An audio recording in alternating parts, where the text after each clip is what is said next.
Hello दोस्तों, मैं हूं अलका शुक्ला और मैं आप सभी का स्वागत करती हूं आपके अपने यूट्यूब चैनल ट्रिक पॉइंट में। दोस्तों, आज ये आपकी मैराथन वीडियो है। इसमें हम वनस्पति विज्ञान को कवर करने वाले हैं और मेरी पूरी कोशिश रहेगी कि मैं पूरा वनस्पति विज्ञान एक ही वीडियो में कंप्लीट करा सकूं। और आप किसी भी कॉम्पिटिटिव एग्ज़ाम की तैयारी कर रहे हो, अगर आपके सिलेबस में साइंस है तो ये वीडियो आपके लिए मोस्ट इंपॉर्टेंट होने वाली है। आप पूरी वीडियो ध्यान से अंत तक देखें, आपको बहुत ही अच्छे से समझ में आने वाला है। मेरी पूरी कोशिश रहेगी कि मैं क्लास में ही आपको सब कुछ अच्छे से याद करवा सकूं। और आपको इसके नोट्स बनाने की कोई ज़रूरत नहीं है। नोट्स भी आप मत बनाइए क्योंकि इसकी PDF आपको प्रोवाइड करा दी जाएगी टेलीग्राम में। तो अगर आपने टेलीग्राम ग्रुप नहीं ज्वाइन किया है तो वो ज्वाइन कर सकते हैं आप, क्योंकि PDF वहीं पर मिलेगी आपको। तो चलिए अब बिना टाइम वेस्ट की वीडियो की शुरुआत करते हैं। सबसे पहले हम जानते हैं जीव विज्ञान को कितने भागों में बांटा गया है। तो 2 भागों में बांटा गया है, जंतु विज्ञान और वनस्पति विज्ञान। जंतु विज्ञान के जनक कौन है? तो वो है अरस्तु। और वनस्पति विज्ञान के जनक कौन है? तो वो है थियोफ्रेस्टस। और अरस्तु ने एक बुक भी लिखी है। इससे क्वेश्चन पूछा जाता है अरस्तु की बुक से, तो इसका नाम आप याद रखें कि अरस्तु ने जो बुक लिखी है उसका नाम है हिस्टोरिया एनिमिलियम। और थियोफ्रेस्टस ने जो बुक लिखी है इसका क्या नाम है? इसका नाम है हिस्टोरिया प्लांटेरम। और इसमें इन्होंने जो हिस्टोरिया प्लांटेरम है और थियोफ्रेस्टस ने लिखी है, इसमें इन्होंने 500 प्रकार के पौधों का वर्णन किया है और इसीलिए इन्हें वनस्पति विज्ञान का जनक कहा जाता है। तो ये चीज़ें आप याद रखें यहाँ से, ठीक है ना, कि वनस्पति विज्ञान के जनक कौन है? तो थियोफ्रेस्टस हैं। और इन्होंने बुक कौन सी लिखी है? हिस्टोरिया प्लांटेरम लिखी है। इसमें 500 प्रकार के पौधों का वर्णन किया है और इसी वजह से इन्हें वनस्पति विज्ञान का जनक कहा जाता है। और कैरोलस लिनियस ने एक बुक लिखी है सिस्टमा नेचुरे। इसमें इन्होंने सभी जीवधारियों को 2 वर्गों में विभाजित किया है। पहला है प्लांट किंगडम और दूसरा है एनिमल किंगडम। तो हम पढ़ेंगे पादप जगत के बारे में, यानी कि प्लांट किंगडम के बारे में हम पढ़ेंगे। पादप जगत को यानी प्लांट किंगडम को 2 भागों में विभाजित किया गया है। पहला है पुष्पोद्भिद, जिसे इंग्लिश में फैनरोगेमी या फिर फैनरोगेमस बोलते हैं। और दूसरा है अपुष्पोद्भिद, इसे इंग्लिश में क्रिप्टोगेमी या फिर क्रिप्टोगेमस बोलते हैं।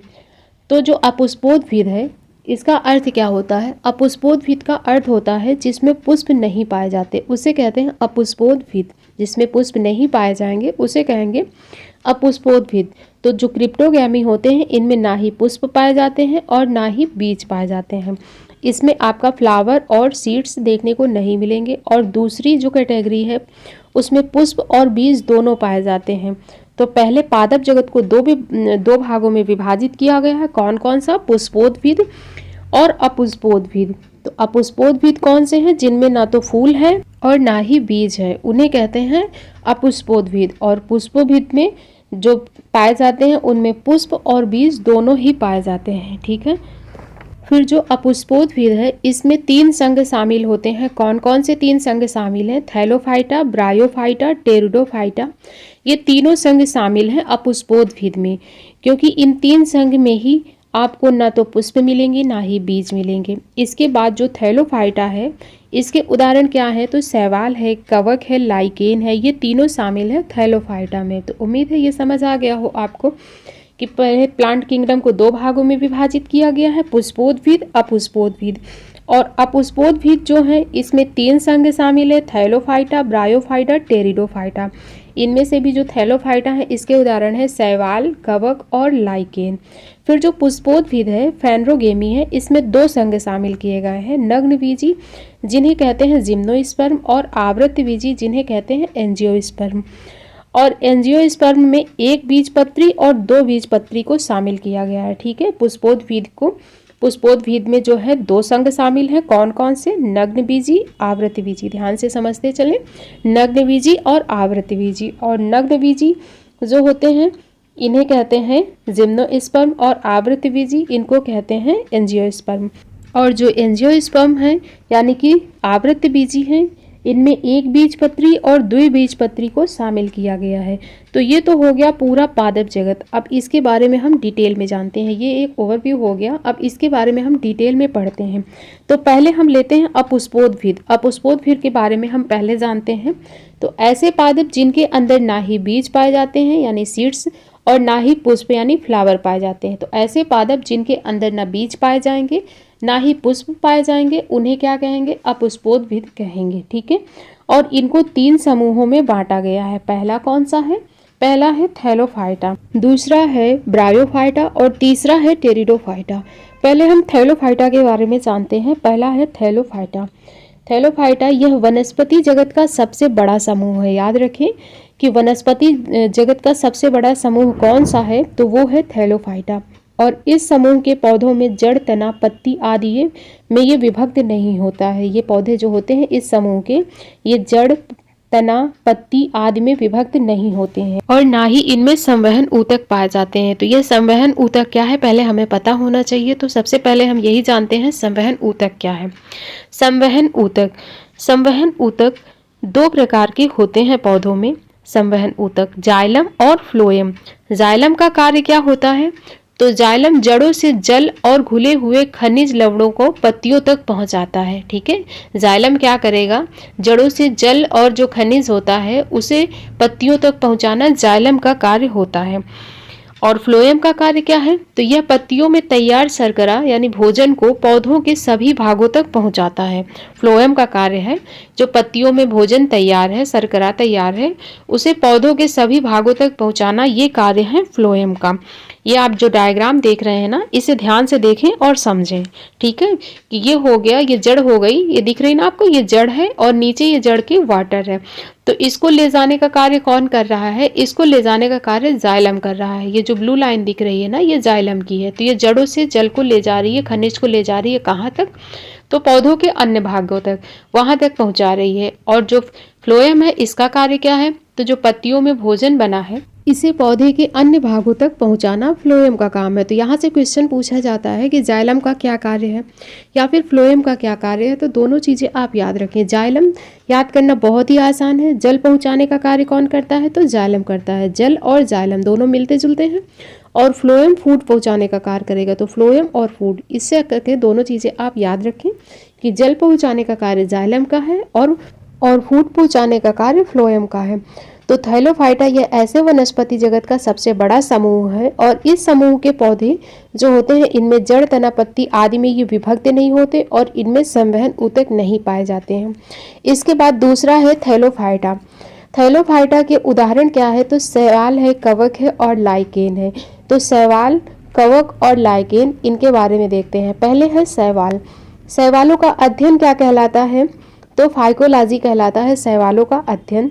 और संवहन तंत्र इनमें भी अनुपस्थित होता है, यानी कि इनमें भी जाइलम और फ्लोएम अनुपस्थित होता है, नहीं पाया जाता है। और हरित लवक उपस्थित होता है। और शैवाल की कोशिका भित्ति सेल्यूलोज से बनी होती है। हमने कोशिका चैप्टर जब पढ़ा था उसमें डिस्कस किया था कि जो शैवाल की कोशिका भित्ति होती है वो सेल्यूलोज से बनी होती है। और शैवाल स्वपोषी होते हैं, यह अपना भोजन प्रकाश संश्लेषण की प्रक्रिया द्वारा बनाते हैं। शैवाल जलीय पादप होते हैं, यह समुद्री जल तथा साधारण दोनों प्रकार के जलों में पाए जाते हैं। यह आलसी भालू यानी स्लोथ बियर पर भी पाए जाते हैं। तो क्वेश्चन पूछा जाता है कि शैवाल किस जानवर में पाए जाते हैं, तो हो जाएगा स्लोथ बियर। ये चीज़ आप याद रखें कि अगर जानवर दे करके पूछता है कि किस जानवर में पाए जाते हैं, तो स्लोथ बियर में शैवाल पाए जाते हैं। और यह समुद्री जल और साधारण जल दोनों प्रकार के जल में शैवाल पाए जाते हैं। अब देखते हैं शैवाल के उपयोग क्या क्या हैं। तो यह ऑक्सीजन प्रदान करते हैं, भोजन के रूप में प्रोटीन युक्त होते हैं, अर्थात इनमें प्रोटीन पर्याप्त मात्रा में पाया जाता है। और जो क्लोरेला शैवाल होती है, अंतरिक्ष यान के कैबिन की फौज में उगाकर अंतरिक्ष यात्री को प्रोटीन युक्त भोजन, जल, ऑक्सीजन प्राप्त हो सकती है। यानी कि अंतरिक्ष यात्री जो होते हैं वो क्लोरेला शैवाल का प्रयोग करते हैं भोजन के रूप में, बिकॉज इसमें काफ़ी प्रचुर मात्रा में प्रोटीन पाया जाता है। तो इस शैवाल का नाम आप याद रखें, इससे क्वेश्चन पूछा जाता है कि अंतरिक्ष यात्री किस शैवाल का प्रयोग करते हैं भोजन के रूप में, तो इसका नाम है क्लोरेला शैवाल। अब देखते हैं शैवाल के प्रकार कितने होते हैं। तो शैवाल के 4 प्रकार होते हैं। शैवाल कितने प्रकार के हैं, 4 प्रकार के। कौन कौन से, हरे शैवाल, लाल शैवाल, नील हरित शैवाल और भूरा शैवाल। ये 4 प्रकार के शैवाल होते हैं। और एग्जाम में क्वेश्चन इनसे क्या पूछा जाता है कि किस पिगमेंट के कारण हरे शैवाल का रंग हरा होता है या फिर किस पिगमेंट के कारण लाल शैवाल का रंग लाल होता है, यही क्वेश्चन यहाँ से पूछे जाते हैं। तो इनके पिगमेंट आप जरूर याद रखें, जैसे कि है हरा शैवाल। हरे शैवाल का जो रंग वर्णक होता है यानी पिगमेंट होता है वो होता है क्लोरोफिल। इसके बाद है लाल शैवाल। तो लाल शैवाल का रंग वर्णक क्या है पूछा जाएगा क्वेश्चन में। तो याद रखें इसका जो रंग वर्णक यानी पिगमेंट है वो है फाइकोइरिथीन। फाइकोइरिथीन होता है लाल शैवाल का पिगमेंट। और फिर है नील हरित शैवाल। नील हरित शैवाल का पिगमेंट होता है फाइकोसाइनिन। और भूरे शैवाल का पिगमेंट क्या है, किसकी वजह से भूरा शैवाल भूरा होता है, किस पिगमेंट के कारण, तो वो हो जाएगा फ्यूकोजैनेथिन। तो ये चारों ही नाम आप याद रखें। हरे शैवाल का होगा क्लोरोफिल, लाल शैवाल का होगा फाइकोइरिथीन, और नील हरित शैवाल का होगा फाइकोसाइनिन, और भूरे शैवाल का होगा फ्यूकोजैनेथिन। ये मोस्ट इम्पॉर्टेंट है। इसके बाद थैलोफाइटा का जो दूसरा उदाहरण था कवक, उसके बारे में देखते हैं। कवक, कवक के अध्ययन को क्या कहते हैं, तो माइकोलॉजी कहते हैं। हमने पढ़ा था पीछे शैवाल के अध्ययन को क्या कहते थे, तो फाइकोलॉजी कहते थे। और कवक के अध्ययन को क्या कहते हैं, तो माइकोलॉजी कहते हैं। और कवक में भोजन ग्लाइकोजन के रूप में संचित रहता है। इनकी कोशिका भित्ति काइटिन की बनी होती है। तो कवक की कोशिका भित्ति किसकी बनी होती है, काइटिन की बनी होती है। और सैक्रोमाइसिस नामक कवक ब्रेड के निर्माण में प्रयोग किया जाता है। तो ये चीज़ याद रखें आप कि ब्रेड के निर्माण में अगर क्वेश्चन पूछा जाए कौन से कवक का प्रयोग किया जाता है, तो सैक्रोमाइसिस नामक कवक का प्रयोग किया जाता है ब्रेड निर्माण में। और मशरूम एक कवक है, इसे भी आप याद रखें। इसके बाद कवक का उपयोग देखते हैं। कवक का उपयोग मशरूम मशरूम जो होता है वो सब्जी में प्रयोग होता है। प्रोटीन का बड़ा स्रोत होता है मशरूम, और ये एक कवक है। यीस्ट भी एक कोशिकीय कवक है, इसमें किण्वन पाया जाता है। यीस्ट जो होता है ना, ये कोशिकीय कवक होता है और इसमें किण्वन का गुण पाया जाता है। अलेक्जेंडर फ्लेमिंग ने पहली एंटीबायोटिक जो थी ना, पहली एंटीबायोटिक की खोज किसने की थी, किसने बनाया था, तो वो थे अलेक्जेंडर फ्लेमिंग। नाम याद रखें, पहली एंटीबायोटिक किसने बनाई थी, अलेक्जेंडर फ्लेमिंग ने बनाई थी। और किस कवक से तैयार की थी, तो कवक से ही तैयार की थी उन्होंने। और वो एंटीबायोटिक का नाम क्या था, तो पेनिसिलिन नाम था, ठीक है ना। एंटीबायोटिक का नाम था पेनिसिलिन, और कवक से ही उन्होंने तैयार की थी। और किसने तैयार की थी, तो अलेक्जेंडर फ्लेमिंग ने। और दवाओं में भी इसका प्रयोग होता है। तो ये हो गए कवक के उपयोग। इसके बाद है नेक्स्ट लाइकेन। लाइकेन कवक तथा शैवाल दोनों से मिलकर बनती है। इसमें कवक तथा शैवाल का संबंध परस्पर सहजीवी जैसा होता है। कवक जल, खनिज लवण, विटामिन आदि शैवाल को देता है, और शैवाल प्रकाश संश्लेषण की क्रिया द्वारा कार्बोहाइड्रेट का निर्माण करके कवक को देता है। इसीलिए इनका जो संबंध होता है ना, इसे परस्पर सहजीवी संबंध कहते हैं। कवक एवं शैवाल के बीच सहजीवी संबंध को कहते क्या है, तो हेलोटिज्म कहते हैं। कवक और शैवाल के बीच का जो सहजीवी संबंध है इसको हेलोटिज्म कहते हैं। लाइकेन वायु प्रदूषण के संकेतक होते हैं। जहां वायु प्रदूषण अधिक होता है वहां लाइकेन नहीं पाया जाता है। तो क्वेश्चन पूछा जाता है वायु प्रदूषक के संकेतक कौन है, तो याद रखें लाइकेन है। जहां पर वायु प्रदूषण अधिक होगा वहां लाइकेन नहीं उगता है। और पेड़ों की छाल पर उगने वाली लाइकेन को कॉर्टिकोल्स तथा खाली चट्टानों पर जो लाइकेन उगती है उसे सैक्सिकॉल्स कहते हैं। लिटमस पेपर रोसेला नामक लाइकेन से प्राप्त किया जाता है। जो लिटमस पेपर होता है इसका प्रयोग किसी पदार्थ की अम्लीयता या फिर क्षारीयता का पता लगाने के लिए किया जाता है, और वो रोसेला नामक लाइकेन से प्राप्त किया जाता है। ठीक है, तो इसे याद रखें आप कि लिटमस पेपर रोसेला नामक लाइकेन से प्राप्त किया जाता है। और लोबेरिया, इर्वेनिया, रेमेनिला आदि लाइकेन का उपयोग इत्र बनाने में किया जाता है। और परमेलिया सेक्सटिलिस का उपयोग मिर्गी की दवा बनाने में किया जाता है। तो ये चीज़ याद रखें, मिर्गी की दवा बनाने में किस लाइकेन का उपयोग किया जाता है, तो उसका नाम है परमेलिया सेक्सटिलिस। इसके बाद अगला संघ है हमारा ब्रायोफाइटा। ब्रायोफाइटा यह सबसे सरल स्थलीय पौधों का समूह है। इस प्रभाव में लगभग 25,000 जातियां सम्मिलित की जाती हैं। इसमें संवहन ऊतक का पूर्ण अभाव होता है, यानी इसमें भी संवहन ऊतक नहीं पाया जाता है। बीज भी नहीं पाया जाएगा, पुष्प भी नहीं पाया जाएगा, संवहनी ऊतक भी नहीं पाया जाएगा, लेकिन जड़ एवं पत्तियां अब इसमें पाई जाएंगी। तो ब्रायोफाइटा में जड़ एवं पत्तियां पाई जाएंगी। जड़, तना और पत्तियां, संवहनी ऊतक, पुष्प और बीज नहीं पाए जाएंगे। और इन्हें उभयचरी पादप कहते हैं क्योंकि यह पादप जल और भूमि दोनों पर उग सकते हैं। इसी वजह से ब्रायोफाइटा को उभयचरी पादप कहा जाता है। एग्जाम्पल के लिए आप ले सकते हैं जैसे कि मोसेस है। मोसेस आम भाषा में हम काई बोलते हैं मोसेस को, ठीक है ना। मोसेस क्या है, आम भाषा में जिसे हम काई बोलते हैं ना, कि काई जम गई, उसे ही कहते हैं मोसेस। और ये किसका उदाहरण है? ये ब्रायोफाइटा का उदाहरण है। तो ब्रायोफाइटा में जो अविकसित जड़ें होती हैं उन्हें क्या कहते हैं? तो उन्हें राइजोड कहते हैं। उन्हें क्या कहते हैं? राइजोड कहते हैं। स्फिग्नम नामक मॉस अपने स्वयं के भार से 18 गुना अधिक पानी सोखने की क्षमता रखता है। तो स्फिग्नम नामक मॉस होता है जो, वो स्वयं के भार से 18 गुना पानी सोखने की क्षमता रखता है। और इसी वजह से माली एक स्थान से दूसरे स्थान तक जब पौधे ले जाते हैं तो इसका प्रयोग करते हैं, जिससे कि पौधों को पानी की कमी ना हो, क्योंकि यह स्वयं के भार से 18 गुना अधिक पानी सोख लेता है। और स्फिग्नम मॉस का प्रयोग एंटीसेप्टिक के रूप में भी किया जाता है, ये भी याद रखें आप। इसके बाद है तीसरा टेरिडोफाइटा। टेरिडोफाइटा इस समूह के पौधे नमी छायादार स्थान, जंगलों, पहाड़ों आदि पर पाए जाते हैं और इनमें बीज नहीं पाए जाते, पुष्प भी नहीं पाए जाते, लेकिन संवहनी ऊतक पाए जाते हैं। जड़, तना और पत्तियां पाई जाती हैं इस समूह के पौधों में। उदाहरण के लिए आप ले सकते हैं फर्न, लाइकोफाइट्स आदि, ये है इसके एग्जाम्पल।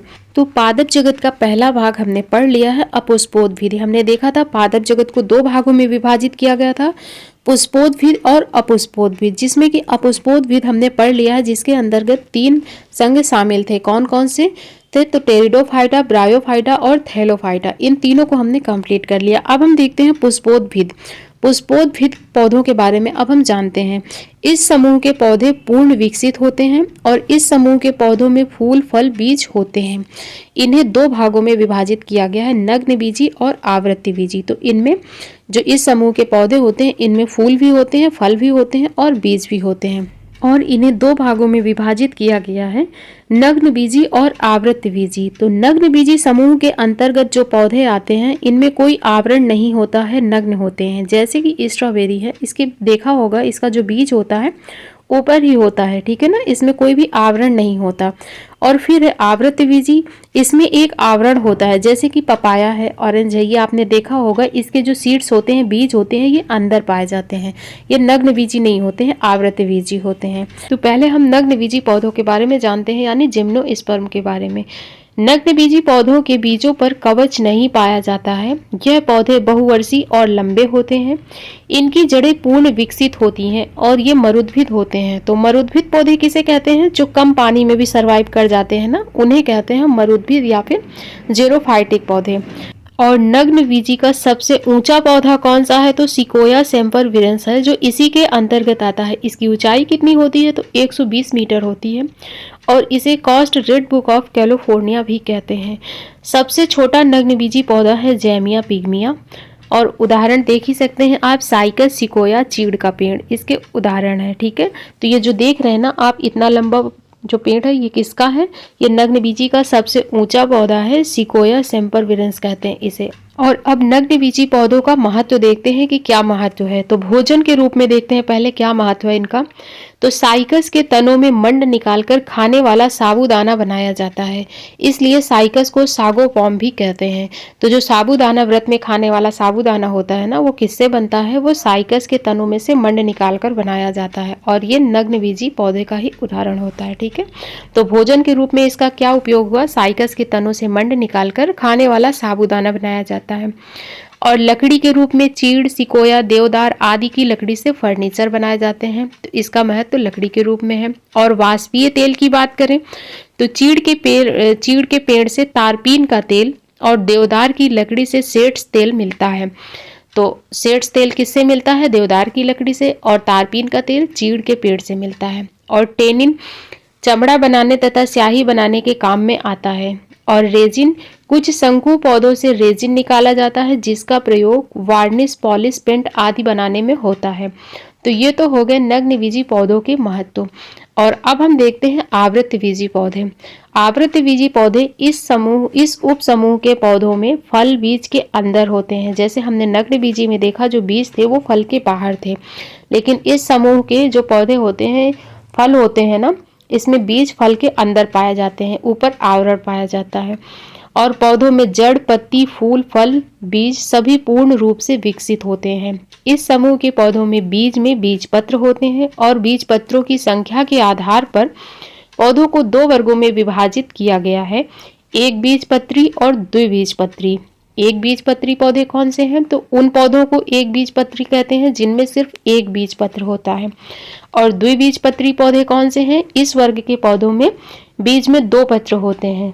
तो एक बीजपत्र और 2 बीजपत्री पौधे जो होते हैं वो आवृतबीजी के अंतर्गत आते हैं। ये चीज याद रखें आप, ठीक है।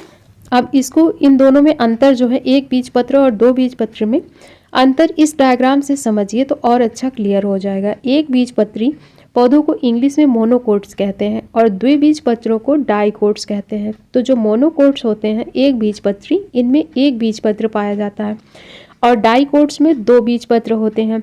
एक बीजपत्री वाले पौधों की जड़ें फाइबर तंतु की होती हैं, अलग अलग शाखाओं में बटी होती हैं, जैसा कि आप इसमें देख सकते हैं। ये जड़ें अलग अलग शाखाओं में बटी हुई हैं, ठीक है ना।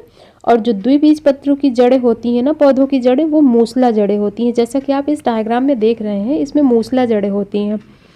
एक बीजपत्री पौधों में संवहन ऊतक होते हैं, यानी कि जाइलम फ्लोएम की प्रक्रिया होगी। तो आप देख सकते हैं जो ये डक्ट है ना, इसे स्कैटर्ड कहते हैं, परंतु द्विबीजपत्री पौधों में जो डक्ट होती है वो रिंग्ड होती है, जैसा आप देख रहे हैं। और इनके पत्तों में भी फर्क होता है। जो एक बीजपत्री वाले पत्ते होते हैं वो नुकीले से होते हैं बनावट के, और लेकिन जो द्विबीजपत्री वाले पौधे के पत्ते होते हैं ना, वो एक ही पत्ता होता है और कई शाखाओं में बटा होता है। जो एक ही पत्ता है वो कई शाखाओं में बटा है, जैसा आप ये देख सकते हैं डायग्राम में। और एक बीजपत्री का पौधे का जो पत्ता है वो आप देख सकते हैं ऐसा नुकीला सा होता है। और एक बीजपत्री वाले पौधे जो होते हैं उनकी पंखुड़ियाँ जो होती हैं ना, वो 3 की मल्टीपल होती हैं, जैसे कि 3 है, 6 है, ऐसे होंगी 3 की मल्टीपल पे। और 2 बीजपत्री वाले जो पौधे होंगे उनके फूल की जो पंखुड़ियाँ होंगी वो 4 या 5 की मल्टीपल पर होंगी, 4, 8 या फिर 10, ऐसे 4 या 5 की मल्टीपल पर पाई जाती हैं। तो एक बीजपत्री वाले पौधों की जो फूलों की पंखुड़ियाँ हैं वो 3 की मल्टीपल होंगी, और द्विबीजपत्री वाले पौधों की जो फूल की पंखुड़ियाँ हैं वो 4 या फिर 5 की मल्टीपल होती हैं। अब एक बीज और द्विबीजपत्री के कुछ एग्जाम्पल देखें। वैसे तो बहुत सारे एग्जाम्पल होते हैं इसके, लेकिन जो एग्ज़ाम में पूछे जाते हैं उन्हें ही सिर्फ कवर किया है मैंने। जहाँ से रिपीट होकर के एग्ज़ाम में बार बार क्वेश्चन पूछे जाते हैं उनको ऐड किया है। तो एक बीजपत्री पौधों के जो उदाहरण हैं, बाजरा, जौ, लहसुन, प्याज, सुपारी, गेहूं, मक्का, चावल, ज्वार आदि, ये सब हैं एक बीजपत्री पौधों के उदाहरण। और द्विबीजपत्री पौधों के उदाहरण में क्या शामिल है? तो सूरजमुखी है, सरसों है, सलगम है, मूली, सेब, संतरा, नींबू आदि, ये सब क्या है? द्विबीजपत्री पौधों के उदाहरण होते हैं, ठीक है। तो ये सभी एग्जाम में रिपीट होके पूछे जाते हैं। जो भी एग्जाम्पल दिए गए हैं ना, ये सभी रिपीट होके एग्जाम में पूछे जाते हैं, तो इनको ज़रूर आप याद रखें, इनसे क्वेश्चन बनते हैं। इसके बाद अब हम लोग पादप आकारिकी के बारे में देखते हैं। इसके अंतर्गत हम जड़, तना, पत्ते, फूल, फल के बारे में पढ़ेंगे। पादप आकारिकी है क्या? तो आकारिकी शब्द का अर्थ होता है बाह्य संरचना का अध्ययन। बाह्य संरचना के अध्ययन को आकारिकी कहते हैं। एक पादप को बाहर से देखने पर उसमें जड़, तना, पत्ती, फूल, फल आदि दिखाई पड़ते हैं। आकारिकी के अंदर इन्हीं संरचनाओं का अध्ययन किया जाता है। तो पादप आकारिकी क्या है? बाह्य संरचना का अध्ययन करना ही पादप आकारिकी कहलाता है। और इसके अंतर्गत हम लोग जड़, तना, पत्ती, फूल और फल के बारे में पढ़ेंगे। तो सबसे पहले हम लोग जड़ के बारे में पढ़ते हैं। जड़ के बारे में जानने से पहले हम लोग देख लेते हैं कि बीज अंकुरित कैसे होता है। तो जब हम बीज को भूमि में डालते हैं तो इसके नीचे वाले हिस्से को मूलांकुर यानी रेडिकल कहते हैं और ऊपर वाले हिस्से को प्रांकुर कहते हैं। तो जड़ मूलांकुर वाले हिस्से से जड़ निकलती है और तना प्रांकुर वाले हिस्से से निकलता है। और क्वेश्चन भी पूछा जाता है कि जड़ बीज के किस हिस्से से विकसित होती है? तो मूलांकुर वाले भाग से जड़ विकसित होती है। और पौधे के विकास को जब हम देखते हैं तो एक बीज को भूमि में जब डालेंगे तो मूलांकुर वाले हिस्से से जड़ें निकलेंगी और प्रांकुर वाले हिस्से से तना निकलता है। और जो जड़ें होती हैं, जड़ों का जो नुकीला पार्ट होता है ना, इसे रूट कैप कहते हैं और इसका कार्य है मिट्टी को खोदना।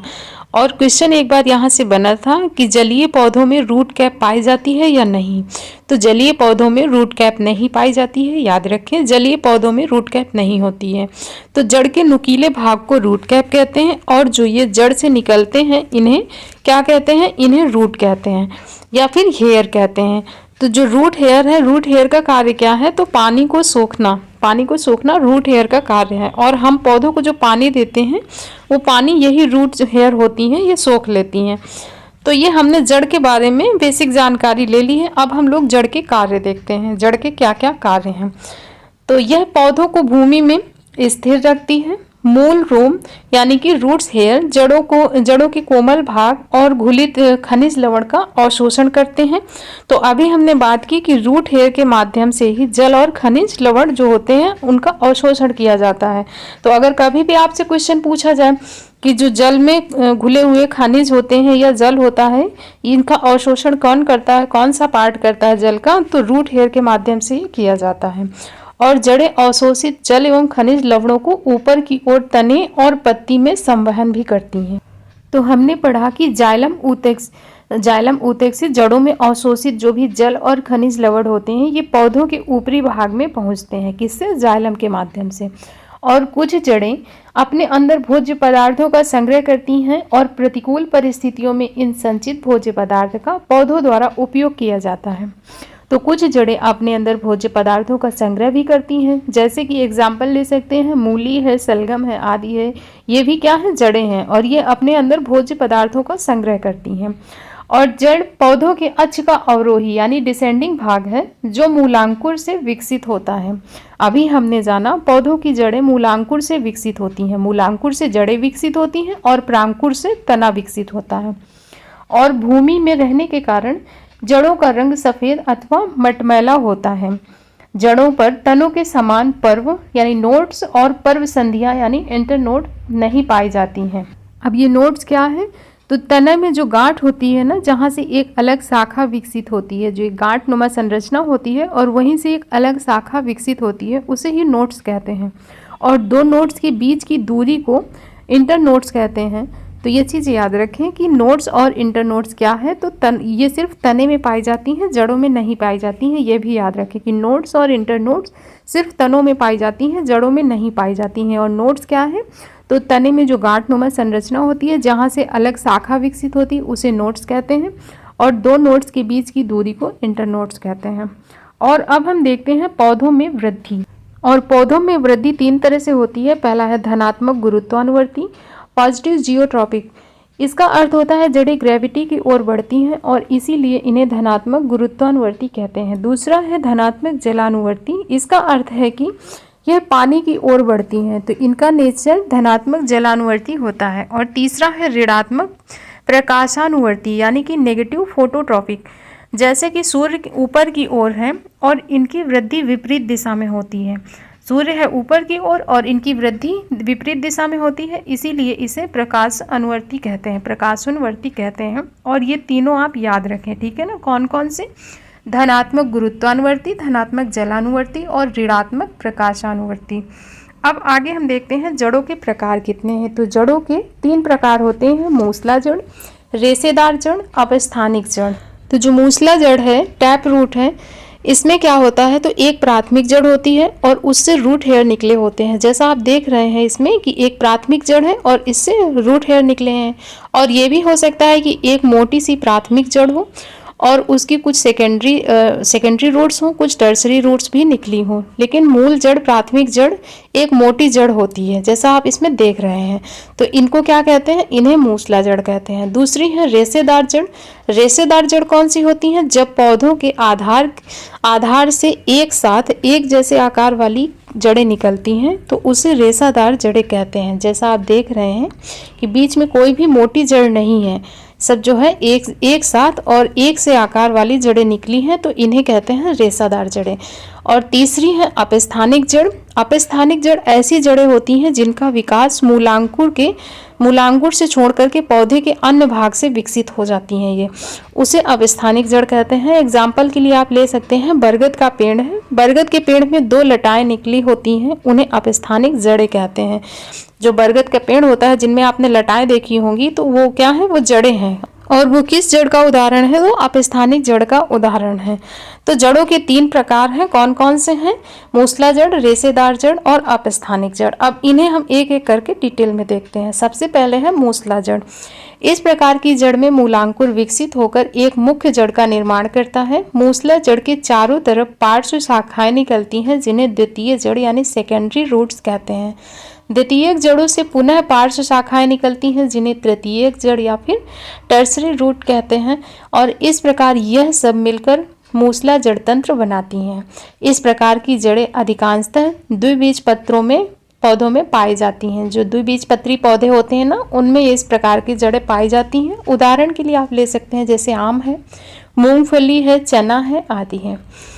और फिर है मूसला जड़ों के रूपांतरण।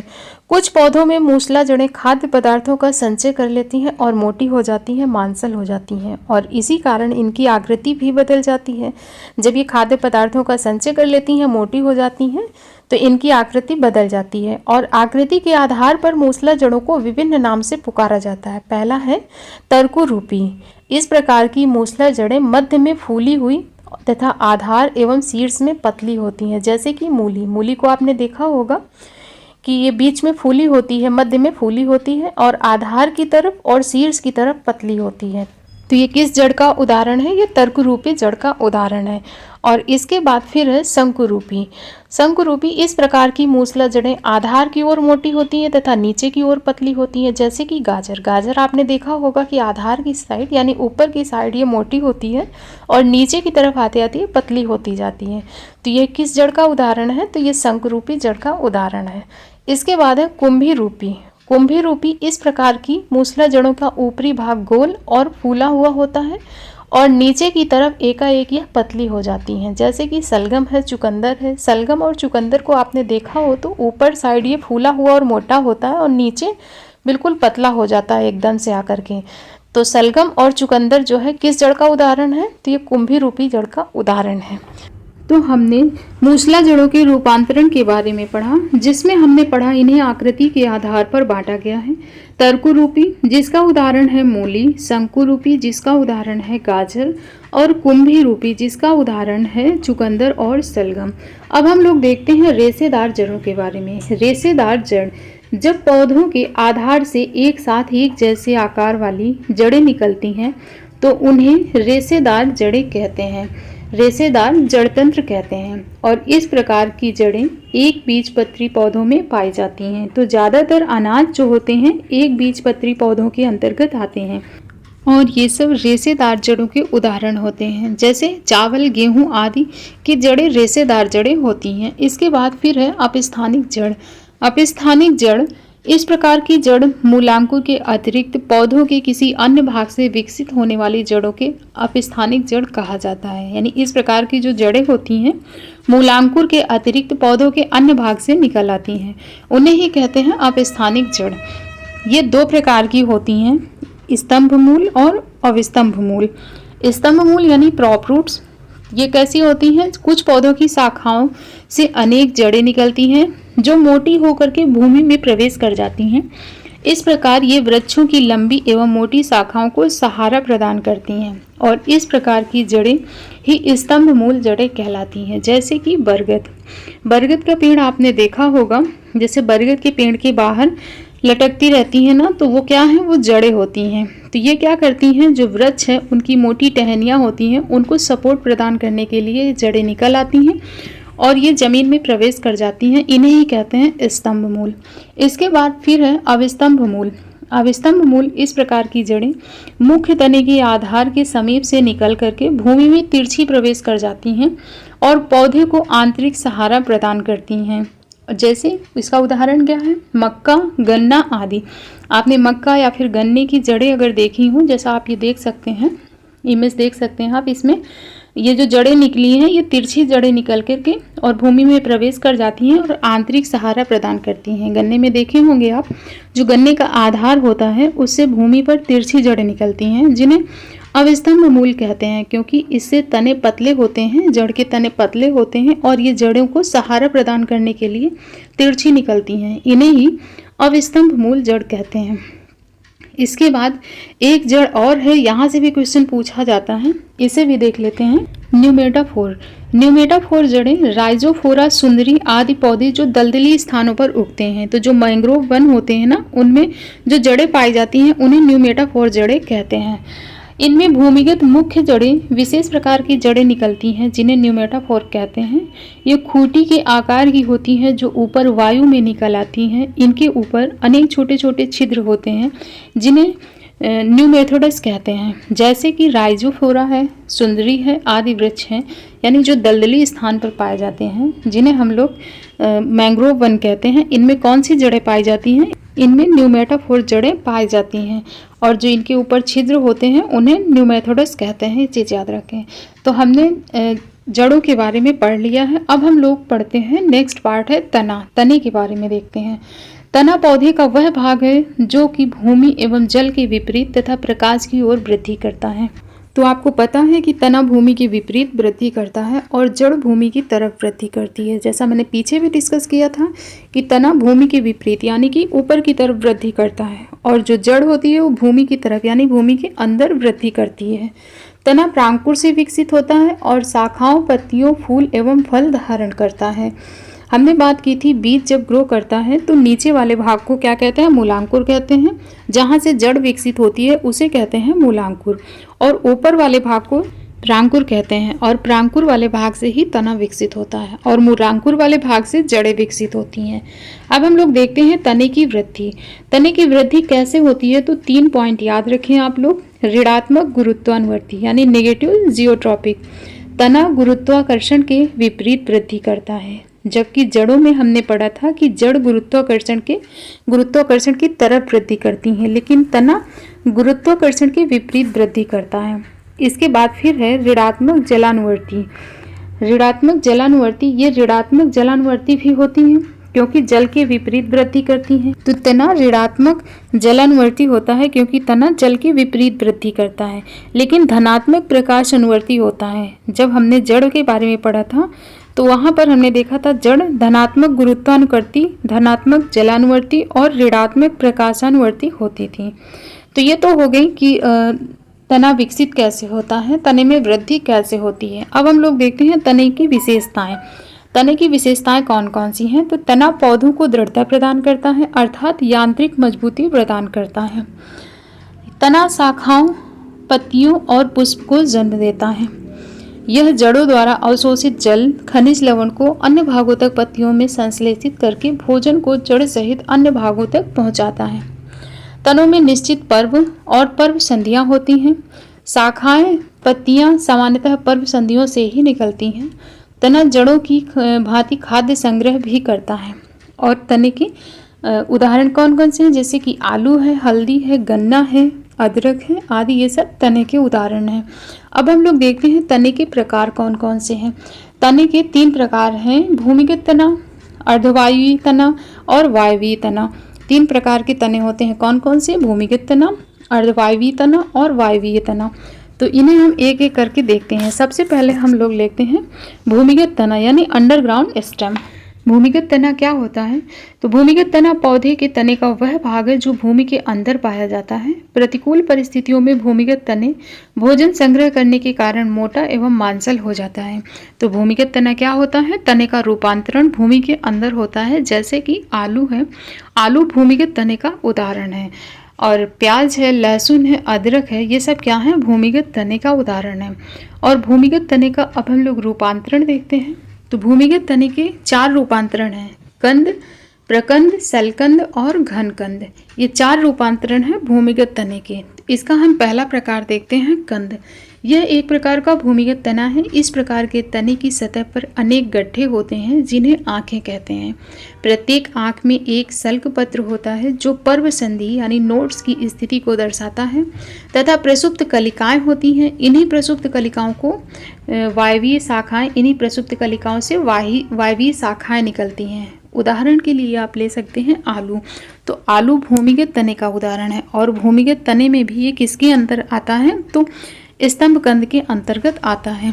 अब आलू आप देखते होंगे जो छोटे छोटे गड्ढे होते हैं आलू में, उन्हें आँखें कहते हैं और यहीं से कलिकाएं निकलती हैं। तो आलू तना है और इसमें नोट्स पाई जाती हैं जहाँ से कलिकाएं निकलती हैं। तो क्वेश्चन पूछा जाएगा कि स्तंभ कंद का उदाहरण कौन सा है, तो वो है आलू। इसके बाद अब हम लोग दूसरा प्रकार इसका देखते हैं, प्रकंद। प्रकंद यह मोटा फैला हुआ भूमिगत तना होता है जो भूमि की सतह के नीचे क्षैतिज स्थिति में क्षैतिज दिशा में बढ़ता है और कभी कभी इसमें अपस्थानिक जड़ भी विकसित हो जाती हैं। इनमें स्पष्ट रूप से पर्व और पर्व संधियाँ पाई जाती हैं, यानी नोड्स और इंटरनोड्स पाए जाते हैं। इसका उदाहरण है हल्दी, अदरक आदि। तो इनका विकास भूमि के नीचे हॉरिजॉन्टल डायरेक्शन में होता है। इनका उदाहरण है हल्दी और अदरक। और एग्जाम में ज़्यादातर उदाहरण ही पूछे जाते हैं, इनके एग्जाम्पल से ही क्वेश्चन पूछे जाएंगे, तो इनके उदाहरण आप जरूर याद रखें। फिर तीसरा प्रकार है इसका सलकंद। सलकंद इस प्रकार का भूमिगत तना बहुत से छोटे छोटे सल्क पत्रों से मिलकर बना होता है और यह सल्क पत्र जल तथा भोजन संग्रह करने के कारण मांसल हो जाते हैं। उदाहरण के लिए ले सकते हैं आप प्याज और लहसुन। तो इनमें ज़्यादातर पानी की अधिक मात्रा होती है, जैसे कि प्याज है, लहसुन है। इनमें छोटे छोटे सल्क पत्र पाए जाते हैं। जैसे प्याज में कई परतें होती हैं ना, तो इन्हें ही, ये जो परतें होती हैं इन्हें ही सल्क पत्र कहते हैं। वैसे ही लहसुन है, लहसुन में भी कई सारी जो कलियां होती हैं ये सल्क पत्र होती हैं। तो ये किसका उदाहरण है, ये सलकंद का उदाहरण है। इसके बाद फिर इसका चौथा प्रकार है घनकंद। इस प्रकार का भूमिगत तना प्रकंद का संगनित रूप है। यह भूमि के नीचे ऊर्ध्व दिशा में वृद्धि करता है। इसमें अधिक मात्रा में भोजन संचित हो जाता है। उदाहरण के लिए ले सकते हैं आप सूरन है, अरबी है, ये सब घनकंद के उदाहरण हैं।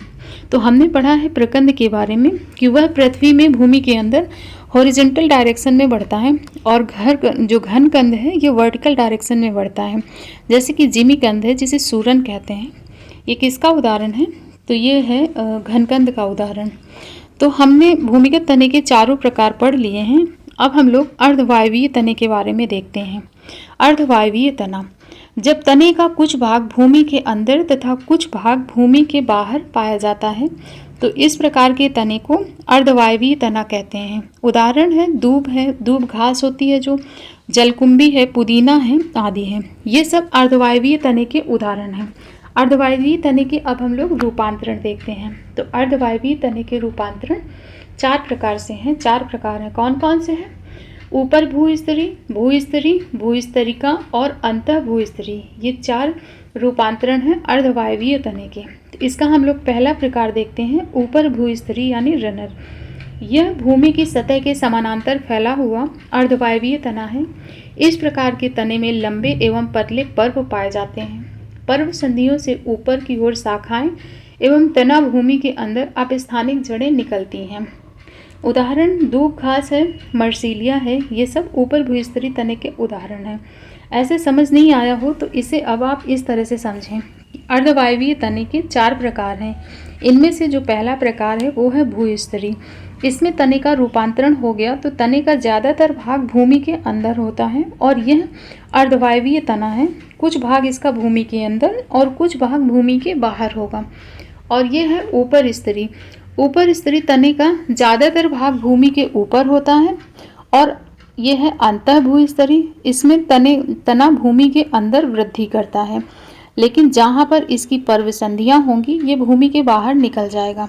और भूस्तरिका में यह तना जो भूमि के बाहर निकल जाता है वह जल में रहता है, अर्थात इसकी वृद्धि जल में होती है। तो उम्मीद है आपको इस डायग्राम से समझ आया होगा। अब इसका हम देखते हैं दूसरा, भूस्तरीय। भूस्तरीय इस प्रकार का अर्धवायवीय तना भूमि के अंदर क्षैतिज दिशा में वृद्धि करता है। जैसा अभी हमने डायग्राम में भी देखा था ना भूस्तरीय का, इस प्रकार का जो अर्धवायवीय तना है वो भूमि के अंदर क्षैतिज दिशा में वृद्धि करता है और इस प्रकार के तने पर पर्व यानी इंटरनोड और पर्व संधियाँ नोड्स पाए जाते हैं। पर्व संधियों के नीचे की ओर अपस्थानिक जड़ें तथा ऊपर की ओर शाखाएं विकसित होती हैं। उदाहरण के लिए आप पैसिफ्लोरा ले सकते हैं। इसके बाद फिर है अंतः भूस्तरीय। कुछ पौधों में तने का आधार भाग भूमिगत होता है और वह भाग जहाँ शाखाएं निर्मित होती हैं वे भूमि के ऊपर कुछ दूर तिरछी अथवा क्षैतिज स्थिति में वृद्धि करती हैं। इन शाखाओं को अंतः भूस्तरीय कहा जाता है। उदाहरण जैसे पुदीने का पेड़ है और गुलदावदी है, ये अंतः भूस्तरीय तने के उदाहरण हैं। इसके बाद फिर है भूस्तरिका।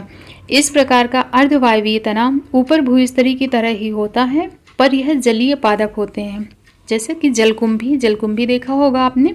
तो यह अर्धवायवीय तने का उदाहरण है, और अर्धवायवीय तने में भी किसका उदाहरण है, तो भूस्तरिका का उदाहरण है। अब हम लोग देखते हैं वायवीय तने के बारे में।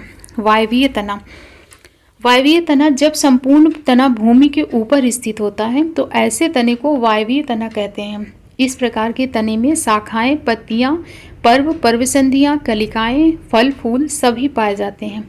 उदाहरण गुलाब, नागफनी, अंगूर आदि ये सब वायवीय तने के उदाहरण हैं। अब हम लोग वायवीय तने का रूपांतरण देखते हैं।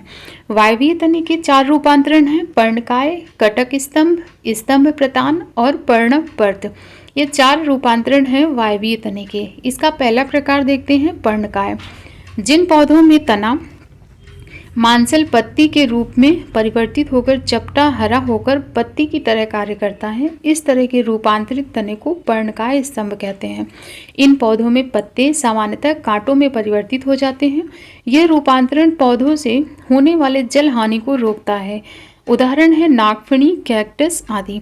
तो पर्ण यानी पत्ता काय, यानी पत्ता जो होता है, जिस तने की काया पत्ते की तरह हो उसे पर्णकाय स्तंभ कहते हैं। तो ये चीज़ याद रखें। और नागफनी है, कैक्टस है, तो इसे तने का रूपांतरण पत्ते में होता है। इसमें जो पत्ते होते हैं ना, ये तने होते हैं, और इनके जो ऊपर कांटे पाए जाते हैं वो पत्ते का रूपांतरण होते हैं। और ऐसा होता क्यों है, तो ये पौधे ऐसी जगह पाए जाते हैं जहाँ पर पानी की कमी होती है। तो पानी की कमी की वजह से ये जो तने होते हैं ये पत्तों पे रूपांतरित हो जाते हैं और इनकी पत्तियाँ कांटों में रूपांतरित हो जाती हैं। इसके बाद इसका दूसरा प्रकार है पर्णापपत्र। पर्णापपत्र, इसमें कलिका के स्थान पर निश्चित वृद्धि वाली हरी पत्ती के समान रचना पाई जाती है जो कि तना है। इनमें शाखा केवल एक पर्व की तरह रह जाती है। पत्ती सल्क पत्र के समान होती है। उदाहरण जैसे ले सकते हैं आप कि रसकस है, स्पेरागस है आदि इसके उदाहरण हैं। फिर है कटक स्तंभ। कटक स्तंभ, इस प्रकार के तने में कलिकाएं कांटे के रूप में परिवर्तित हो जाती हैं और इन कांटों पर पत्ती, शाखा एवं पुष्प विकसित होते हैं। जैसे कि आपने नींबू का पेड़ देखा होगा, तो ये कटक स्तंभ का उदाहरण है। तो कटक स्तंभ में तने का रूपांतरण कांटों में हो जाता है। जैसे कि गुलाब है, नींबू का पेड़ है, इनमें जो कांटे होते हैं वो तने का ही रूपांतरण है। इसके बाद फिर है स्तंभ प्रतान। जब तने में पत्तियों की कक्षस्थ कलिका रूपांतरित होकर लंबी पतली स्प्रिंग नुमा संरचना बनाती है तो इसे स्तंभ प्रतान कहते हैं। उदाहरण जैसे अंगूर का पेड़ है, लौकी है, कद्दू है आदि है। तो आपने देखा होगा कुछ पौधे जिनके तने कमजोर होते हैं तो उनका रूपांतरण टेंड्रिल में हो जाता है और इसी के सहारे पौधा वृद्धि करता है। आपने लौकी का पेड़ देखा हो, कद्दू का पेड़ देखा हो, तो उसमें भी ये स्तंभ प्रतान पाया जाता है, जिसकी सहायता से जो स्प्रिंग नुमा संरचना होती है ना, इसी की सहायता से पौधा वृद्धि करता है। इसे कहते हैं स्तंभ प्रतान और इसके अंतर्गत अंगूर, लौकी, कद्दू आदि आते हैं। तो हम लोगों ने तने के बारे में पढ़ लिया है और इसके एग्जाम्पल तने के आप जरूर याद रखें, एग्जाम्पल से ही क्वेश्चन बनते हैं। अब हम लोग देखते हैं पत्ते के बारे में। तो पहले हम लोग पत्ते की संरचना देख लेते हैं, इसके बाद इसके पार्ट के बारे में पढ़ते हैं। पत्ते की संरचना। पत्ते की संरचना में तना है, ये इसके ऊपर वाले हिस्से को पर्णफलक कहते हैं, ये है पर्णफलक। और पत्ते को तने से पर्णवृत्त या फिर पेटियोल कहते हैं। ये जो पत्ते के तना होता है ना, पत्ते का तना, इसे क्या कहते हैं, इसे पेटियोल या फिर पर्णवृत्त कहते हैं। और पत्ते का जो सबसे निचला हिस्सा होता है इसे कहते हैं पर्णाधार, इसे कहा जाता है पर्णाधार। ये वाला जो हिस्सा है ना, इसे पर्णाधार कहते हैं। और पूरे पत्ते को पर्णफलक कहते हैं। और जो मध्य में है इसे मध्य सिरा कहते हैं और इसी मध्य सिरे से सिराएं निकलती हैं। ये जो मध्य सिरा है ना, इसे कहते हैं मध्य सिरा और इसी से सिराएं निकलती हैं जो पत्ते की संरचना होती है। तो हमने पत्ते की संरचना तो देख लिया है कि इसके कौन कौन से भाग होते हैं, कि ये ऊपर वाला जो हिस्सा है ये पर्णफलक है और पत्ते के तने को पर्णवृत्त कहते हैं या फिर पेटियोल कहते हैं। और पत्ते का जो सबसे निचला हिस्सा होता है इसे पर्णाधार कहते हैं और पूरे पत्ते को पर्णफलक कहते हैं। और जो मध्य में होता है ये हो गया मध्य सिरा और इसी से जो ये सिराएं निकलती हैं इन्हें सिराएं कहते हैं। ये हो गई पत्ते की संरचना। अब हम लोग इनके पार्ट के बारे में एक एक करके पढ़ते हैं। पहले है पत्ती या फिर पर्ण। तो पत्ती या पर्ण किसे कहते हैं, तो पत्ती पौधे के तने के नोड्स से निकलती है जो पौधे का हरा पार्श्व भाग होता है ना, इस पौधे की भोजन की फैक्ट्री कहा जाता है। इसे क्या कहते हैं? पौधे की भोजन की फैक्ट्री कहते हैं, क्योंकि पत्ती का जो पौधे की पत्ती वाला भाग है वो प्रकाश संश्लेषण की क्रिया द्वारा कार्बोहाइड्रेट का निर्माण करता है और इसी वजह से इसे भोजन की फैक्ट्री कहते हैं। और पत्तियां क्लोरोफिल के कारण हरे रंग की होती हैं। इनमें छोटे छोटे छिद्र होते हैं जिनको स्टोमेटा कहा जाता है, जिनकी सहायता से गैसीय विनिमय का कार्य होता है। और पत्तियों को संरचना के आधार पर 3 भागों में बांटा गया है। कौन कौन से हैं? पहला है पत्राधार, यानी पर्णधार भी इसे कहते हैं और पत्ताधार भी कहते हैं, और इंग्लिश में इसे लीफ बेस कहते हैं। यह पत्ती का सबसे निचला भाग होता है जो पत्ती को तना व शाखा से जोड़ता है, उसे ही कहते हैं पत्राधार या फिर पर्णधार। अर्थात तना और पत्ती के पर्णवृंत से जुड़ने वाले भाग को पत्राधार कहते हैं। यही पत्ती का आधारीय भाग होता है। दूसरा भाग है पर्णवृंत यानी पेटियोल। पर्णाधार से एक लंबा डंठल नुमा संरचना निकलती है जो पत्र फलक को आधार प्रदान करती है। इस लंबे डंठल को ही पत्रवृंत कहते हैं। इसका मुख्य कार्य पत्र फलक को सहारा देना और प्रकाश के लिए उठाए रखना होता है। यही पत्ती के फलक को प्रकाश में उठाए रखने का कार्य करता है, जिससे अधिक से अधिक प्रकाश प्राप्त हो सके। इसके बाद इसका नेक्स्ट पार्ट है पत्र फलक लीफ प्लेट। यह पत्ती का हरा चपटा तथा फैला हुआ भाग होता है। इसके मध्य में पर्णवृंत से लेकर पत्ती के शीर्ष तक प्रायः एक मोटी सिरा होती है जिसे मध्य सिरा कहा जाता है, और इसी मध्य सिरा से दोनों तरफ पतली सिराएं निकली होती हैं। पत्ते में आपने देखा होगा ना, बीच में एक सिरा होती है जिसे मध्य सिरा कहते हैं, और उसी से आसपास जो सिराएं निकलती हैं उसे कहते हैं सिराएं कहते हैं। उसी से सिराएं निकलती हैं और आगे जाकर के छोटी छोटी और पतली सिराओं में ये विभक्त हो जाती हैं। यह पत्र फलक को कंकाल की भांति दृढ़ता प्रदान करता है। इसका मुख्य कार्य पानी तथा भोज्य पदार्थों का परिवहन करना है। यह जल, खनिज, लवण व भोजन आदि का स्थानांतरण कार्य भी करता है। तो हमने पत्तियों की संरचना पढ़ ली है। अब हम लोग आगे देखते हैं सिरा विन्यास के बारे में। सिरा विन्यास किसे कहते हैं? तो सिरा विन्यास, पत्तियों में सिराओं और सिराओं की व्यवस्था को सिरा विन्यास कहा जाता है। और सिरा विन्यास 2 प्रकार का होता है। कौन कौन सा? जालीदार सिरा विन्यास और समांतर सिरा विन्यास। तो जालीदार सिरा विन्यास क्या है? जब सिराएं मध्य सिरे से निकलकर पर्ण फलक में एक जाल बनाती हैं तो इसे जालीदार सिरा विन्यास कहते हैं, और अधिकतर द्विबीजपत्री पौधों में यह विन्यास दिखाई देता है। तो जैसा आम के पत्ते में आप देखे होंगे, उदाहरण के लिए ले सकते हैं जामुन है, बरगद है, पीपल, आम की पत्तियां आदि हैं। तो आम का पत्ता अगर आपने देखा हो तो आम के पत्ते, इसमें जो सिराओं की व्यवस्था होती है वो जालीनुमा होती है। सिराओं की व्यवस्था कैसी होती है? जालीनुमा, अर्थात ये मध्य में से जो सिरा निकलता है, सिरा से निकल करके जालीनुमा संरचना बना लेती हैं, जैसा कि आप इस डायग्राम में देख सकते हैं। ये संरचना आप देख रहे हैं ना, ये संरचना आपको कैसी दिख रही है? जालीनुमा संरचना दिख रही है। और ये पत्ता किसका है? तो ये आम का पत्ता है। इसमें कैसी संरचना बन रही है? जालीनुमा। तो ये जालीदार सिरा विन्यास का उदाहरण है। इसके बाद फिर है समांतर सिरा विन्यास। एक समांतर सिरा विन्यास में सिराएं एक दूसरे के समानांतर चलती हैं। इस प्रकार का विन्यास एक बीजपत्री पौधों में दिखाई देता है। तो जालीदार सिरा विन्यास होता है द्विबीजपत्री पौधों में, और एक बीजपत्री पौधों में होता है समांतर सिरा विन्यास, जैसे कि गेहूं है, केला है, धान है आदि हैं। ये होते हैं समांतर सिरा विन्यास। जैसे कि केले के पत्ते में आपने देखा हो कि सिराओं में एक जालनुमा संरचना नहीं होती है। जैसे देखें कि इस पत्ते में जालीनुमा संरचना है, तो ये जालीनुमा संरचना सिरा विन्यास है, जालीनुमा सिरा विन्यास का उदाहरण है। और इसमें देखें तो इसमें सिराएं जो हैं ये समानांतर हैं, तो ये समांतर सिरा विन्यास का उदाहरण है। और समांतर सिरा विन्यास एक बीजपत्री पौधों में दिखाई देता है, और जालीदार सिरा विन्यास द्विबीजपत्री पत्रों में दिखाई देता है। इसके बाद फिर हम लोग देखते हैं पत्तियों के प्रकार कितने हैं। तो पत्तियों के प्रकार देखते हैं। पत्र फलक के कटाव के आधार पर पत्तियों को दो भागों में बांटा गया है। इसके 2 प्रकार हैं, सरल पत्ती और संयुक्त पत्ती। सरल पत्ती कौन सी है? सरल पत्ती वह पत्ती होती है जिसका फलक बड़ा होता है और इस फलक में कटाव नहीं होते हैं, किंतु कुछ पत्तियों में कटाव होते हैं, लेकिन यह कटाव मध्य सिरा या पर्ण पत्र तक नहीं जाते हैं, जबकि इनमें केवल एक ही पूर्ण फलक होता है। उस पत्ती को सरल पत्ती कहा जाता है। जैसे कि आम की पत्ती, पीपल है, अमरूद है, बरगद है आदि है। तो जैसे मूली का पत्ता भी आपने देखा हो, ये भी सरल पत्ती के अंतर्गत आता है। तो मूली का पत्ता जिसमें कटाव मध्य सिरा तक नहीं जाता है, वो सरल पत्ती का उदाहरण होता है। इसके बाद फिर है संयुक्त पत्ती। संयुक्त पत्ती पत्ती का वह प्रकार होता है जिसमें पत्र फलक में कटाव विभिन्न जगह से मध्य सिरे तक पहुंचता है, इसीलिए यह पत्र फलक कई पर्णकों में बढ़ जाता है।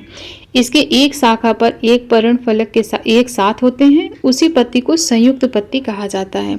उदाहरण नीम की पत्ती है, नींबू है, नारंगी है आदि है। ऐसे आपको समझ नहीं आया होगा, अब मैं समझाती हूँ कि कैसे पता चलेगा कि संयुक्त पत्ती है या फिर सरल पत्ती है।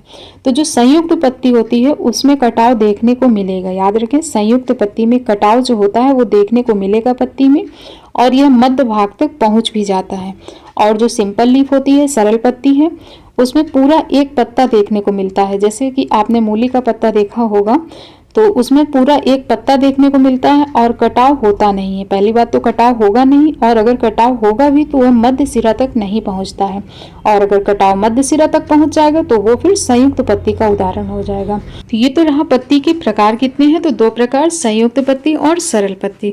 अब हम लोग देखते हैं पत्तियों का रूपांतरण। पत्तियों का रूपांतरण कैसे होता है, तो कई पौधों में पर्ण विशेष कार्यों के लिए विभिन्न रूपों में रूपांतरित हो जाते हैं। कुछ पौधों में पवन के कोई भाग जैसे पर्णवृंत या फिर पर्णफलक विशेष कार्य के लिए रूपांतरित हो जाता है, जबकि कुछ अन्य पौधों में संपूर्ण पर्ण ही रूपांतरित हो जाता है।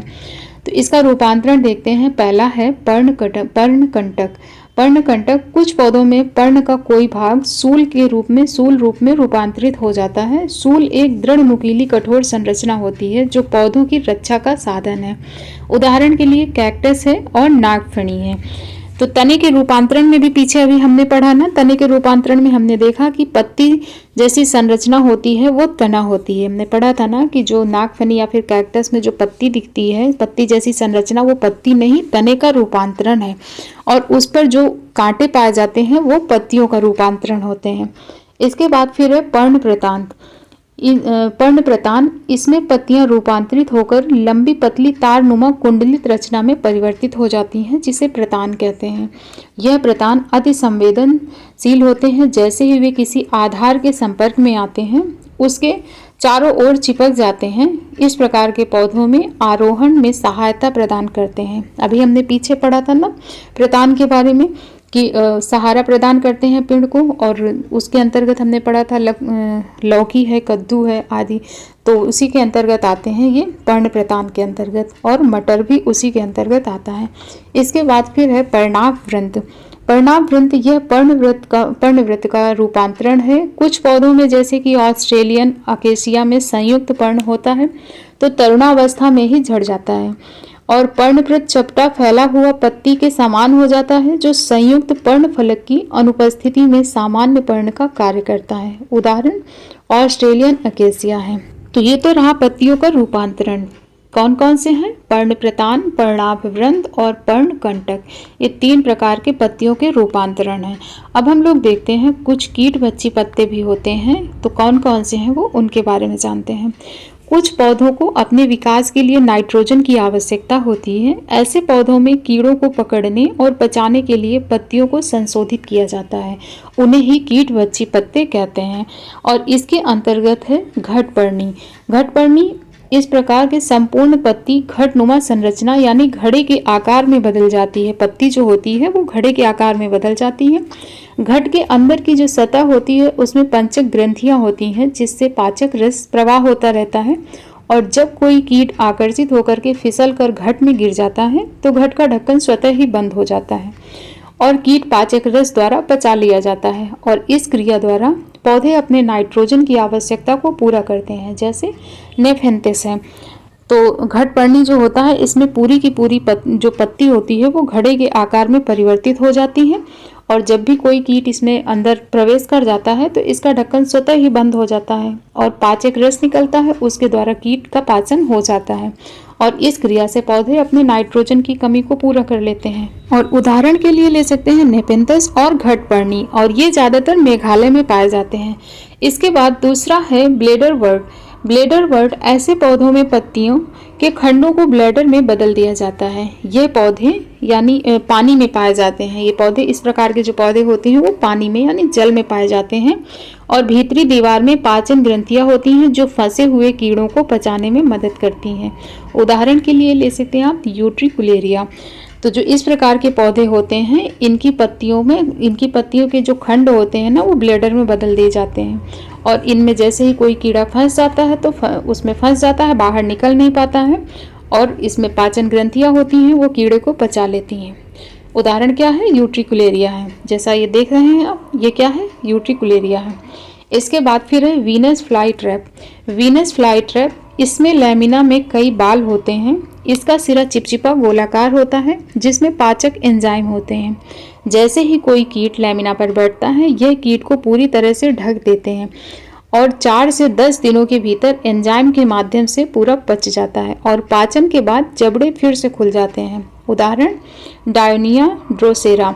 ये आप देख रहे हैं ना, जैसे ये दिख रहा है, ये क्या है? इसके अंदर जब भी कीट बैठेगा तो ये अपने आप बंद हो जाएगा और 4 से 10 दिनों के अंदर यह एंजाइम के माध्यम से स्वतः ही पच जाएगा और इसके बाद फिर से ये खुल जाएगा। तो ये कौन सा है? ये डायोनिया और ड्रोसेरा इसके उदाहरण हैं। तो हमने पत्ती के प्रकार, पत्ती की संरचना और पत्ती का रूपांतरण देख लिया है। अब हम लोग देखते हैं पुष्प के बारे में। पुष्प के बारे में पढ़ते हैं।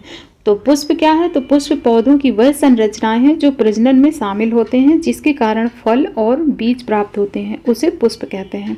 और पुष्प पौधों के पुष्प के मुख्य 4 भाग होते हैं। कौन कौन से? बाह्यदल, दलपुंज, पुमंग और जायांग। ये मुख्यतः 4 भाग होते हैं पुष्प के। प्रथम एवं द्वितीय भाग बाह्यदल एवं दलपुंज एक तरह से सहायक जनन अंग होते हैं और यह कह सकते हैं कि लैंगिक जनन में यह सहायता प्रदान करते हैं। तो अब हम लोग देखते हैं पहले पुष्प की संरचना, इसके बाद फिर इसके पार्ट के बारे में पढ़ेंगे। तो जो ये वाला नीचे भाग दिख रहा है ना, ये नीचे वाला भाग है, इसे कहते हैं पुष्पासन। इसे पुष्पासन कहते हैं और नाम से ही पता चल रहा है पुष्प का आसन, तो ये हो गया पुष्पासन। और जो ये ग्रीन पंखुड़ी होती है ना, फूलों के बाहर आपने देखा है जो ग्रीन पंखुड़ी होती है, इन्हें बाह्यदल कहते हैं। ये कहलाती हैं बाह्यदल। और जो रंगीन भाग होता है फूल का, इसे दलपुंज कहते हैं। तो जब भी हम कोई चीज़ स्मेल करते हैं, जो सूंघते हैं, तो स्मेल कहाँ से आती है? इसी भाग से आती है। तो फूल के किस भाग से हमें स्मेल आती है? दलपुंज से। इसे कहते हैं दलपुंज। तो फूल की पंखुड़ियों के समूह को क्या कहेंगे? इसे कहेंगे दलपुंज। और दलपुंज, पुष्पासन, बाह्यदल, ये जो तीनों होते हैं ये जनन क्रिया में भाग नहीं लेते हैं। चीज़ याद रखें कि दलपुंज, पुष्पासन और बाह्यदल ये जनन क्रिया में भाग नहीं लेते हैं। तो रिप्रोडक्शन में कौन से पार्ट भाग लेते हैं? तो 2 भाग हैं। कौन कौन से? पुंकेश्वर और स्त्रीकेश्वर। पुंकेश्वर फूल का मेल भाग होता है, मेल रिप्रोडक्शन अंग है, और स्त्रीकेश्वर फीमेल रिप्रोडक्शन अंग है। तो पुंकेश्वर मेल रिप्रोडक्शन अंग है और स्त्रीकेश्वर फीमेल रिप्रोडक्शन अंग है। और पुंकेश्वर पुमंग का ही एक भाग है, पुमंग की एक इकाई है। यानी कि फूल में कई सारे पुंकेश्वर होते हैं। एक फूल में, एक पुष्प में कई सारे पुंकेश्वर होते हैं और इन पुंकेश्वर के समूह को पुमंग कहते हैं। ठीक उसी तरीके से स्त्रीकेसर के समूह को जायांग कहते हैं। एक पुष्प में कई स्त्रीकेसर होते हैं और इन स्त्रीकेसर के समूह को जायांग कहा जाता है। पुंकेश्वर के जो नीचे वाला भाग होता है, इसे पुतंतु कहते हैं और ऊपरी भाग को परागकोश कहते हैं। ये नीचे वाले भाग को पुतंतु कहेंगे, ऊपरी वाले भाग को इसे परागकोश कहते हैं। वैसे ही स्त्रीकेसर के 3 भाग होते हैं। नीचे वाले भाग को अंडाशय कहते हैं, मध्य भाग को वर्तिका कहते हैं और ऊपरी भाग को वर्तिकाग्र कहते हैं। ठीक है, स्त्रीकेसर के 3 भाग हैं, ये देख सकते हैं आप। 3 भाग हैं। 3 भाग में नीचे वाले भाग को अंडाशय कहेंगे, मध्य भाग को वर्तिका कहेंगे और ये ऊपरी भाग जो है इसे वर्तिकाग्र कहते हैं। और वर्तिकाग्र चिपचिपा होता है, ये चीज़ याद रखें। वर्तिकाग्र वाला जो भाग होता है ये चिपचिपा होता है।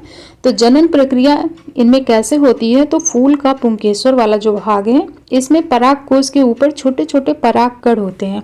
जैसे पुरुषों में शुक्राणु होते हैं ना, वैसे ही पुष्प में परागकोश होते हैं। पुरुषों में शुक्राणु होते हैं, पुष्प में परागकोश होते हैं और परागकोश में ये परागकण पाए जाते हैं। और यही परागकण जो होते हैं वर्तिकाग्र वाले भाग में जाकर चिपक जाते हैं। जो हमने पढ़ा है ना कि वर्तिकाग्र वाला भाग जो है ये चिपचिपा होता है और इसी वजह से ये परागकण इसमें जाकर के चिपक जाते हैं और इसी क्रिया को परागण कहते हैं। ये जो परागकण जाकर के इस भाग में वर्तिकाग्र वाले भाग में चिपक जाएंगे, इस क्रिया को परागण कहते हैं। उसके बाद क्या होगा, उसके बाद धीरे धीरे पराग कण जो है धीरे धीरे नीचे की ओर बढ़ते हैं और वर्तिका से होते हुए, ये वर्तिका है, इस वर्तिका से होते हुए अंडाशय में चले जाते हैं और अंडाशय में बीजांड होते हैं। जैसे कि फीमेल में अंडाणु होते हैं ना, ठीक वैसे ही पुष्प में, पुष्प का जो फीमेल वाला पार्ट होता है ना, उसमें बीजांड होते हैं। तो पुष्प में बीजांड होते हैं और परागकण बीजांड से मिलेगा तो फर्टिलाइजेशन होगा। तो हमने देखा फूल का पुंकेसर वाला भाग जिसमें परागकोश है, परागकोश के ऊपर छोटे छोटे परागकण हैं और परागकण जैसे कि पुरुषों में शुक्राणु होते हैं वैसे पुष्प में परागकण होते हैं और परागकण परागकोश में परागकण होते हैं और यही परागकण वर्तिकाग्र वाले भाग में जाकर के चिपक जाते हैं, क्योंकि ये चिपचिपा होता है तो इसमें चिपक जाते हैं और इसी क्रिया को परागण कहेंगे। और उसके बाद परागकण धीरे धीरे नीचे की ओर बढ़ते हैं और वर्तिका से होते हुए अंडाशय में चले जाते हैं और अंडाशय में पाए जाते हैं बीजांड, जैसे कि स्त्रियों में यानी फीमेल में पाए जाते हैं अंडाणु, वैसे ही पुष्प में बीजांड पाए जाते हैं और फिर बीजांड और परागकण से क्या होगा, फर्टिलाइजेशन की क्रिया होगी। और अब हम फूलों की संरचना को देख लिए हैं, फूल की पुष्प की संरचना। अब हम इन पार्ट को पढ़ लेते हैं एक एक करके। सबसे पहले है बाह्य दल। बाह्य दल बाहरी हरे रंग की जो पंखुड़ी होती है ना पुष्प में, मैंने अभी बताया ना, जो बाहर आपने देखा होगा हरे रंग की पंखुड़ी होती है ना, उसी के दल को कहते हैं बाह्य दल और इसकी प्रत्येक पंखुड़ी को बाह्य दल कहते हैं। और बाह्य दल का कार्य वर्षा तथा धूप से पुष्प की रक्षा करना। इसका कार्य क्या है, पुष्प की रक्षा करना। तो जब एक फूल खिलता है और खिलने से पहले उसे जो ढक कर रखता है ना, उसे बाह्य दल कहते हैं। और जैसे जैसे फूल खिलेगा तो बाह्य दल खुलने लगेगा। जब बंद कली होती है तो वो जो ग्रीन पार्ट है वो ढक कर रखता है तो उसे कहेंगे बाह्य दल। और जैसे जैसे फूल खिलेगा, जब फूल खिलने लगेगा तो बाह्य दल भी खुलने लगेगा और जो ये ग्रीन पंखुड़ी है, फिर ये पंखुड़ी अलग होने लगेगी ना, तो ये पंखुड़ी, तब इन्हें सेपल कहते हैं और सभी हरी पंखुड़ी को मिला करके इन्हें कैलिक्स कहा जाता है। और अगर हिंदी की बात करें तो हिंदी में दोनों को ही बाह्य दल कहते हैं। इसके बाद नेक्स्ट पार्ट है इसका दलपुंज। दलपुंज बाह्य दल चक्र के भीतर या ऊपरी रंगीन पंखुड़ियों का एक चक्र होता है। इन रंगीन पत्रों के समूह को दलपुंज कहते हैं। तो जो फूल होता है उसके रंगीन भाग को दलपुंज कहा जाता है। और इनका कार्य क्या होता है, तो रंगीन होने के कारण ये कीटों को आकर्षित करते हैं और परागण में सहायक होते हैं। जैसे कि भौरा है, मधुमक्खी है, इनके पैरों में छोटे छोटे बाल होते हैं, छोटे छोटे बालनुमा संरचना होती है। जैसे ही ये पराग कोष वाले भाग में बैठते हैं जाकर, परागकण इससे चिपक जाते हैं और जब ये फूल के वर्तिकाग्र वाले भाग में बैठेंगे तो वो भाग चिपचिपा होता है। अभी मैंने बताया ना कि वर्तिकाग्र वाला भाग जो होता है वो चिपचिपा होता है। तो जब उस भाग में जाकर के ये भौरे या फिर मधुमक्खी बैठते हैं तो इसी क्रिया को कहते हैं परागण, इसे कहेंगे परागण। इसके बाद फिर नेक्स्ट पार्ट है पुमंग। पुमंग क्या है, तो पुंकेसर पुमंग की इकाई है। अभी मैंने बताया कि पुंकेसर पुमंग की इकाई है। पुंकेसर पुष्प का वास्तविक नर जनन भाग है, यानी मेल रिप्रोडक्टिव ऑर्गन होता है जो नर अंगों का बना होता है। इसमें बहुत लंबी लंबी रचनाएं पाई जाती हैं और पुंकेसर को भी दो भागों में बांटा जाता है, पुतंतु और परागकोश। और परागकण ही वास्तविक नर युग्मक यानी मेल गैमेट्स होते हैं। इसके बाद फिर है जायांग या स्त्री केसर। जायांग मुख्य 3 भागों द्वारा बना होता है। जैसा हमने देखा पुमंग जो है 2 भागों से बना होता है, पुतंतु और परागकोश। लेकिन जायांग या स्त्री केसर ये 3 भागों से बना होता है। आधार पर उभरा फूला हुआ भाग अंडाशय कहलाता है, जो नीचे होता है वो अंडाशय कहलाता है। मध्य भाग में जो है वर्तिका पाई जाती है, उसे वर्तिका कहते हैं। और जो शीर्ष भाग होता है ऊपर का पार्ट, उसे वर्तिकाग्र कहते हैं, जो प्रायः चिपचिपा होता है। तो वर्तिकाग्र वाला भाग इसका चिपचिपा होता है, जिस पर परागकण आकर के चिपक जाते हैं और अंडाशय में बीजांड पाए जाते हैं। इसका जो नीचे वाला पार्ट है ना अंडाशय, इसमें पाए जाते हैं बीजांड। और बीजांड जो होते हैं वास्तविक मादा युग्मक यानी फीमेल गैमेट्स होते हैं। तो ये हो गया जायांग या स्त्री केसर। तो जो बीजांड होते हैं ना, बीजांड अंडाशय में ही होते हैं और वास्तविक मादा युग्मक इन्हें ही कहते हैं। जैसे कि मेल युग्मक में परागकण है ना, वैसे ही फीमेल युग्मक में, फीमेल गैमेट्स में क्या है, तो इसमें बीजांड है। इसके बाद है परागण। परागण वह क्रिया जिसमें परागकण पुष्प के वर्तिकाग्र तक पहुंचते हैं परागण कहलाती है। यह जनन क्रिया का प्रथम चरण होता है। तो हमने देखा था, अभी डायग्राम में भी हमने देखा था कि परागकण वर्तिकाग्र तक पहुंचते हैं और वहां चिपक जाते हैं, क्योंकि वर्तिकाग्र वाला भाग चिपचिपा होता है और इस प्रक्रिया को ही परागण कहते हैं। इसके बाद फिर है निषेचन, फर्टिलाइजेशन, वह क्रिया जिसमें नर युग्मक यानी परागकण वर्तिकाग्र में पहुंचकर अंडाशय में जाते हैं और नर युग्मक परागकण मादा युग्मक से मिल करके युग्मनज बनाते हैं, उसे ही निषेचन कहते हैं और यह जनन क्रिया का दूसरा चरण होता है। तो जब परागकण वर्तिकाग्र तक पहुंच जाते हैं और उसे परागण कहते हैं, जब परागकण वर्तिकाग्र तक पहुंच जाएंगे उसे परागण कहेंगे और जब यह वर्तिका से होते हुए नीचे बीजांड से मिलेंगे उसे कहेंगे निषेचन। इसके बाद अब हम लोग देखते हैं परागण के प्रकार कितने हैं। परागण के प्रकार, परागण दो प्रकार के होते हैं, स्वपरागण और परपरागण। स्वपरागण पहले हम देखते हैं, जब एक ही पुष्प के परागकण उसी पुष्प के वर्तिकाग्र पर पहुंचते हैं या उसी पौधे के अन्य पुष्प के वर्तिकाग्र पर पहुंचते हैं तब यह स्वपरागण कहलाता है। और यह भी दो प्रकार से होता है, पहला है ऑटोगैमी और दूसरा है ज्यूटेनोगैमी। पहले हम ऑटोगैमी देखते हैं, जब परागकण उसी फूल के वर्तिकाग्र में स्थानांतरित होता है तो उसे ऑटोगैमी कहते हैं। और ज्यूटेनोगैमी किसे कहते हैं, तो इसमें भी पौधा एक ही है लेकिन दूसरे फूल के साथ क्रिया करता है। पौधा एक ही रहेगा लेकिन फूल दूसरा रहेगा। जब एक ही फूल में क्रिया होगी तो उसे कहेंगे ऑटोगैमी, और जब पौधा एक ही होगा लेकिन पुष्प दूसरा होगा तो उसे कहेंगे ज्यूटेनोगैमी। तो परागण के दो प्रकार हैं, स्वपरागण और परपरागण। स्वपरागण हमने देख लिया, अब देखते हैं परपरागण किसे कहते हैं। जब एक पुष्प के परागकण दूसरे समजातीय पौधे पर अवस्थित पुष्प के वर्तिकाग्र पर पहुंचते हैं तो उसे परपरागण कहते हैं। यानी कि स्वपरागण में पेड़ एक ही होगा, फूल अलग हो सकते हैं लेकिन पेड़ एक ही होगा, और परपरागण में पुष्प के परागकण दूसरे समजातीय पौधे, यानी पौधा जैसे गुलाब का है तो दूसरा पौधा भी गुलाब का ही होगा लेकिन पौधा चेंज हो जाएगा। दो पौधों में ये क्रिया होती है परपरागण की। और स्वपरागण में एक ही पौधे पर एक ही पुष्प या फिर अलग अलग पुष्प पर ये क्रिया होती है, इसे कहते हैं परपरागण। इसके बाद हम लोग परपरागण के कारक देखते हैं। जब एक पौधे से दूसरे पौधे में क्रिया होगी तो ये जो परपरागण के कारक कौन से हैं, तो परागकण को वर्तिकाग्र तक कौन पहुंचाएगा, तो एमिनोफिली। जब परागकण हवा द्वारा होता है, जब हवा द्वारा परागण होगा तो उसे एमिनोफिली कहते हैं। तो क्वेश्चन पूछा जाता है हवा द्वारा परागण को क्या कहते हैं, उसे एमिनोफिली कहते हैं। दूसरा है जल द्वारा, जब जल द्वारा परागण होगा तो उसे कहेंगे हाइड्रोफिली, और इसके नाम में ही छुपा है हाइड्रो मतलब जल, तो हाइड्रोफिली। जल द्वारा जब परागण होगा तो उसे हाइड्रोफिली कहेंगे।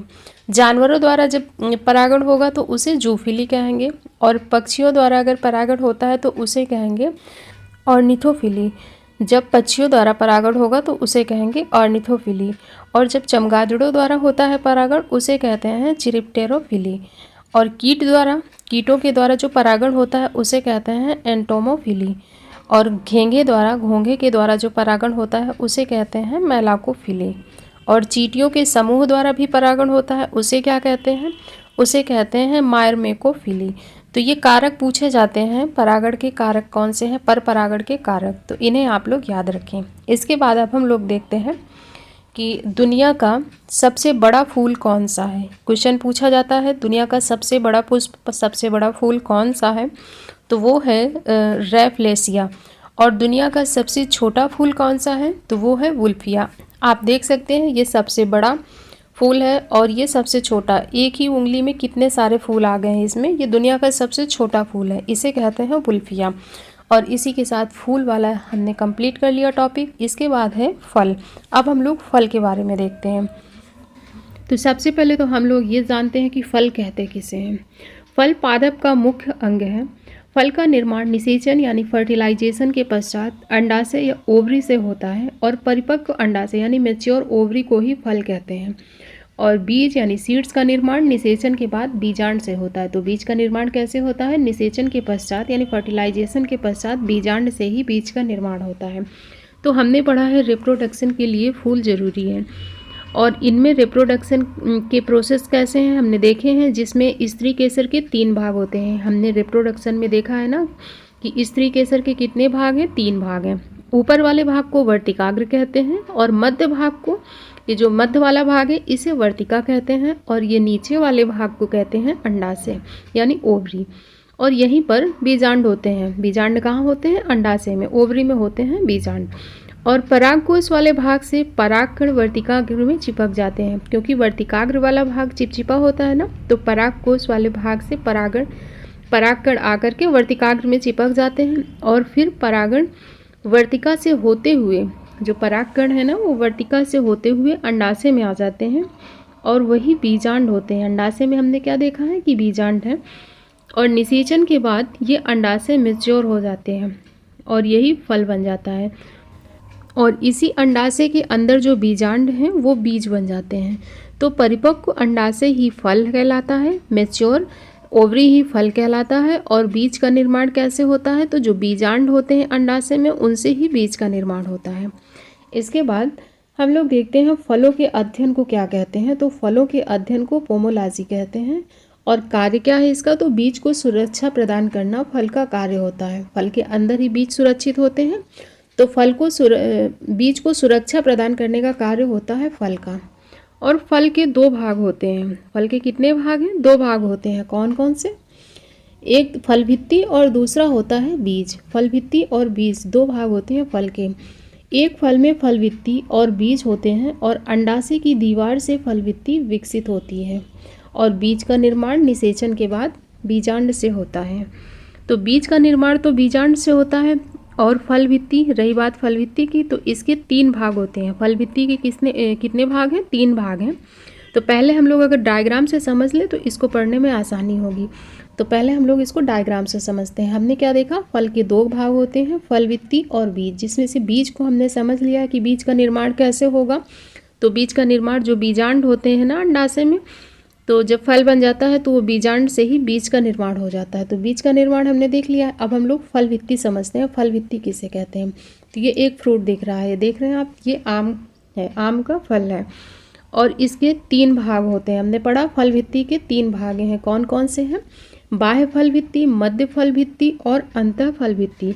तो ये जो फल का बाहरी भाग होता है इसे कहते हैं एपिकॉर्प, यानी कि बाह्य फल भित्ति। और जो पल्प हम लोग खाते हैं, आम में हम लोग जब पल्प खाते हैं ना, उसे कहते हैं मेसोकार्प या फिर मध्य फल भित्ति।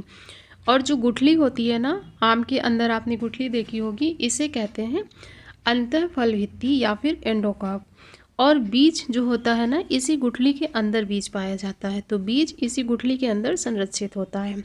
ठीक है, तो हमने देखा कि फल के 3 भाग हैं। कौन कौन से हैं? एपिकॉर्प, मेसोकार्प और एंडोकार्प। ये 3 भाग हैं, जिसमें कि बाहरी संरचना है जो बाहर पाया जाता है, जिसे हम लोग छिलका कहते हैं आम भाषा में, उसे कहते हैं एपिकॉर्प यानी कि बाह्य फल भित्ति। और मध्य वाले भाग को, पल्प जो हम लोग खाते हैं, उसे कहते हैं मध्य फल भित्ति या फिर मेसोकार्प। और जो बीज होता है, गुठली होती है अंदर, उसे कहते हैं एंडोकार्प या फिर अंतः फल भित्ति। तो इसकी संरचना हमने देख लिया। अब इसके पार्ट को हम लोग पढ़ लेते हैं। तो सबसे पहले हम लोग लेते हैं बाह्य फल भित्ति को। यह पेरिकार्प की बाहर वाली परत होती है जिसके द्वारा फल के छिलके का निर्माण होता है, उसे ही कहते हैं बाह्य फल भित्ति। दूसरा है मध्य फल भित्ति या मेसोकार्प। यह पेरिकार्प का बीज वाला हिस्सा होता है जिसके द्वारा फलों का पल्प या गूदा जो होता है इसका निर्माण होता है। यानी फलों के अंदर जो पल्प होता है उसे क्या कहते हैं? उसे मेसोकार्प कहते हैं। और तीसरा है अंतः फल भित्ति यानी एंडोकार्प। यह पेरिकार्प का सबसे अंदर वाली परत होती है जिसके द्वारा बीज को बाहर से ढकने का कार्य किया जाता है। जो अंदर बीज पाया जाता है, आम के अंदर आपने बीज देखा होगा, तो जो गुठली होती है ना, उससे ढका होता है। तो जो ढकने का कार्य करता है उसे ही कहते हैं अंतः फल भित्ति। इसके बाद अब हम लोग देखते हैं निषेचन के आधार पर फलों के प्रकार कितने हैं। फलों के कितने प्रकार होते हैं इसके बारे में देखते हैं। तो निषेचन के आधार पर पहले देखते हैं कितने प्रकार होते हैं। तो सत्य फल और असत्य फल, अनिषेक फल, 3 प्रकार होते हैं निषेचन के आधार पर। इसका पहला प्रकार हम लोग देखते हैं सत्य फल। सत्य फल वैसा फल जिसका निर्माण ओवरी के द्वारा होता है उसे सत्य फल कहा जाता है। तो जिस फल का निर्माण ओवरी के द्वारा होगा उसे सत्य फल कहते हैं और इसे वास्तविक फल भी कहा जाता है। जैसे कि आम, अमरूद, जामुन आदि, ये सब क्या है? ये सब सत्य फल हैं। फिर दूसरा है इसका असत्य फल। दूसरा पार्ट है असत्य फल। वैसा फल जिसका निर्माण अंडाशय को छोड़कर फूल के अन्य भागों के द्वारा होता है उसे असत्य फल कहते हैं। जैसे सेब का निर्माण कैसे होता है? तो जब फल का निर्माण अंडाशय को छोड़कर फूल के अन्य भाग से होता है तो उसे कहते हैं असत्य फल, और इसका उदाहरण है सेब। और सेब का निर्माण होता कैसे है? तो जो फूल का पुष्पासन वाला भाग होता है ना, हमने पुष्प की संरचना में आपको पीछे दिखाया है ना कि पुष्पासन वाला भाग कौन सा है। तो जो पुष्पासन वाला भाग होता है, नीचे का भाग होता है, इसे पुष्पासन कहते हैं और इसी भाग से सेब का निर्माण होता है और इसी वजह से इसको असत्य फल कहते हैं, क्योंकि असत्य फल का निर्माण अंडाशय को छोड़कर फूल के अन्य भाग से होता है। और सेब का निर्माण कैसे होता है? तो सेब का निर्माण पुष्पासन वाले भाग से होता है और इसी वजह से इसे असत्य फल कहते हैं। तीसरा है अनिषेक फल। अनिषेक फल इस प्रकार के फलों का निर्माण बिना निषेचन के होता है, तभी इसका नाम है अनिषेक फल। निषेचन नहीं होने के कारण इस प्रकार के फलों में बीज नहीं पाए जाते हैं, क्योंकि निषेचन नहीं होता है इस वजह से इनमें बीज नहीं पाए जाते हैं। और अगर बीज होते भी हैं तो उन्हें फॉल्स सीड कहते हैं, क्योंकि इस प्रकार के बीज से हम पौधों को उत्पन्न नहीं कर सकते हैं, हम इससे पौधे नहीं उगा सकते हैं, इनमें क्षमता नहीं होती है पौधे उगाने की, पौधों को उत्पन्न करने की। जैसे कि एग्जाम्पल के लिए है केला, अंगूर आदि, ये सब अनिषेक फल होते हैं।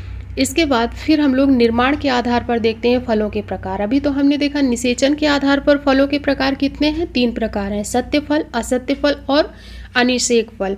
इसके बाद फिर है निर्माण के आधार पर फल कितने प्रकार के होते हैं। तो निर्माण के आधार पर भी फल 3 प्रकार के होते हैं, सरल फल, समूह फल और संग्रथित फल।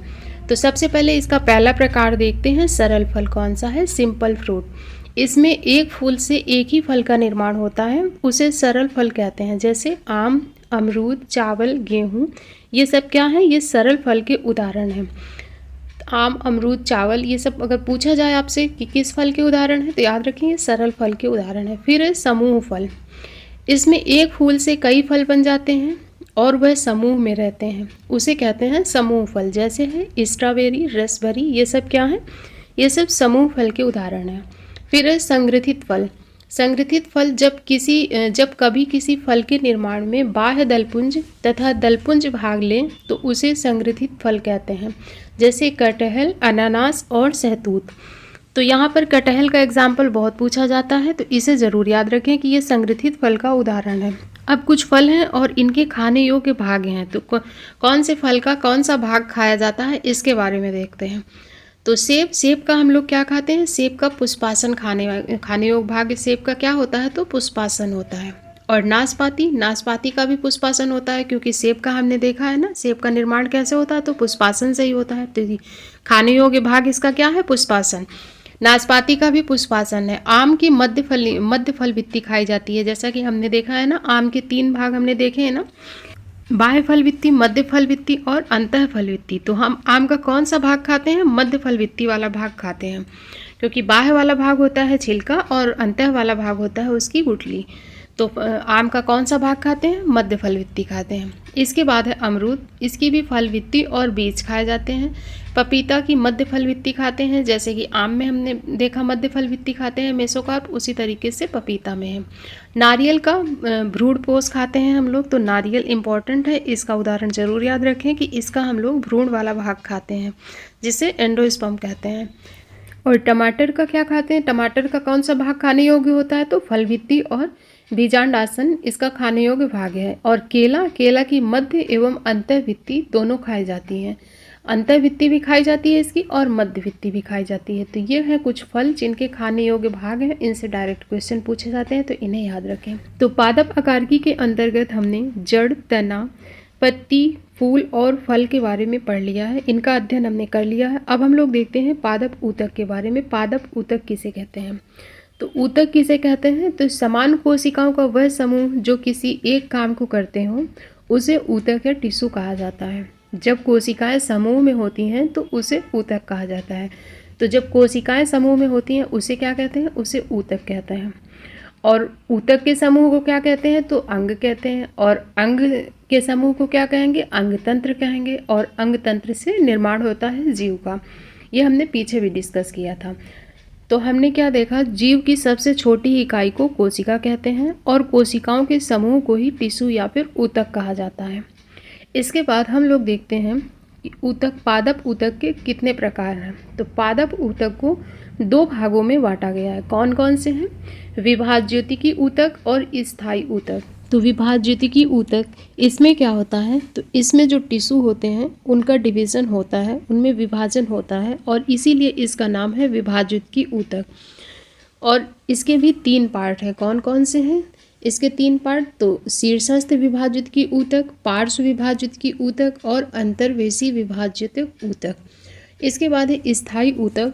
इसमें क्या होगा, तो इसमें डिवीज़न नहीं होता है और इसीलिए इसका नाम है स्थायी ऊतक, इसे स्थायी ऊतक कहते हैं। और इसके 2 प्रकार हैं, सरल ऊतक और जटिल ऊतक।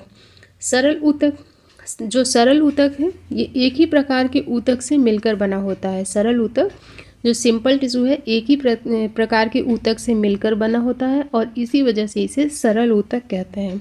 और जटिल ऊतक एक प्रकार के ऊतक से मिलकर नहीं बनता है, इसीलिए इसे जटिल ऊतक कहते हैं। और इसके 2 प्रकार हैं। जटिल ऊतक के 2 प्रकार हैं, जाइलम और फ्लोएम। और सरल ऊतक के 3 भाग होते हैं, पैरेन्काइमा, कोलेनकाइमा और स्क्लेरेन्काइमा।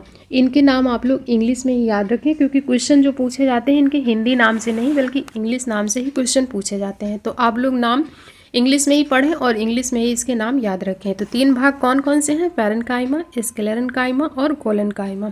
ये 3 भाग हैं सरल ऊतक के। अब इन्हें ही हमें एक एक करके पढ़ना है। तो सबसे पहले हम लोग लेते हैं विभाज्योतिकी ऊतक। विभाज्योतिकी ऊतक किसे कहते हैं? तो यह ऊतक की ऐसी कोशिकाओं का समूह होता है जिनमें बार बार विभाजन, डिवीज़न करने की क्षमता होती है। यह ऊतक अवयस्क जीवित कोशिकाओं का बना होता है। इस ऊतक में शामिल कोशिकाएं विभाजन करती हैं जिससे पौधों के शरीर का आकार बढ़ता है। और यह 3 प्रकार के होते हैं। 3 प्रकार के कौन कौन से होते हैं? शीर्षस्थ, पार्श्व और अंतर्वेशीय। ये 3 प्रकार के होते हैं विभाज्योतिकी ऊतक। तो इसका पहला प्रकार देखते हैं, शीर्षस्थ विभाज्योतिक ऊतक। यह पौधों के शीर्ष भागों में पाया जाता है और इसके द्वारा पौधों की लंबाई में वृद्धि होती है। तो इसके नाम में ही छुपा है इसका कार्य। यह शीर्षस्थ विभाज्योतिकी ऊतक है ना, जो जड़ों और पौधों के शीर्ष भाग में पाया जाता है। पौधों का जो शीर्ष भाग होता है उसमें पाया जाता है और जड़ों में पाया जाता है और इससे पौधों की लंबाई बढ़ती है। कार्य क्या है इसका? तो इसके द्वारा पौधों की लंबाई में वृद्धि होती है। इसे ही कहते हैं शीर्षस्थ विभाज्योतिक ऊतक। तो इसके नाम से ही इसका कार्य पता चल रहा है। दूसरा भाग है पार्श्व विभाज्योतिक ऊतक। यह पौधों के जड़ तथा तने के किनारों में पाया जाता है। इसके द्वारा पौधों के तने की मोटाई या गोलाई में वृद्धि होती है। तो पहले प्रकार का काम क्या है? पौधों की लंबाई में वृद्धि करना। और इसका कार्य क्या है? तो पौधों की मोटाई में वृद्धि करना इसका काम है। फिर तीसरा प्रकार है इसका अंतर्वेशीय विभाज्योतिकी ऊतक। यह पौधों के अंतर्वेशियों पर पाया जाता है।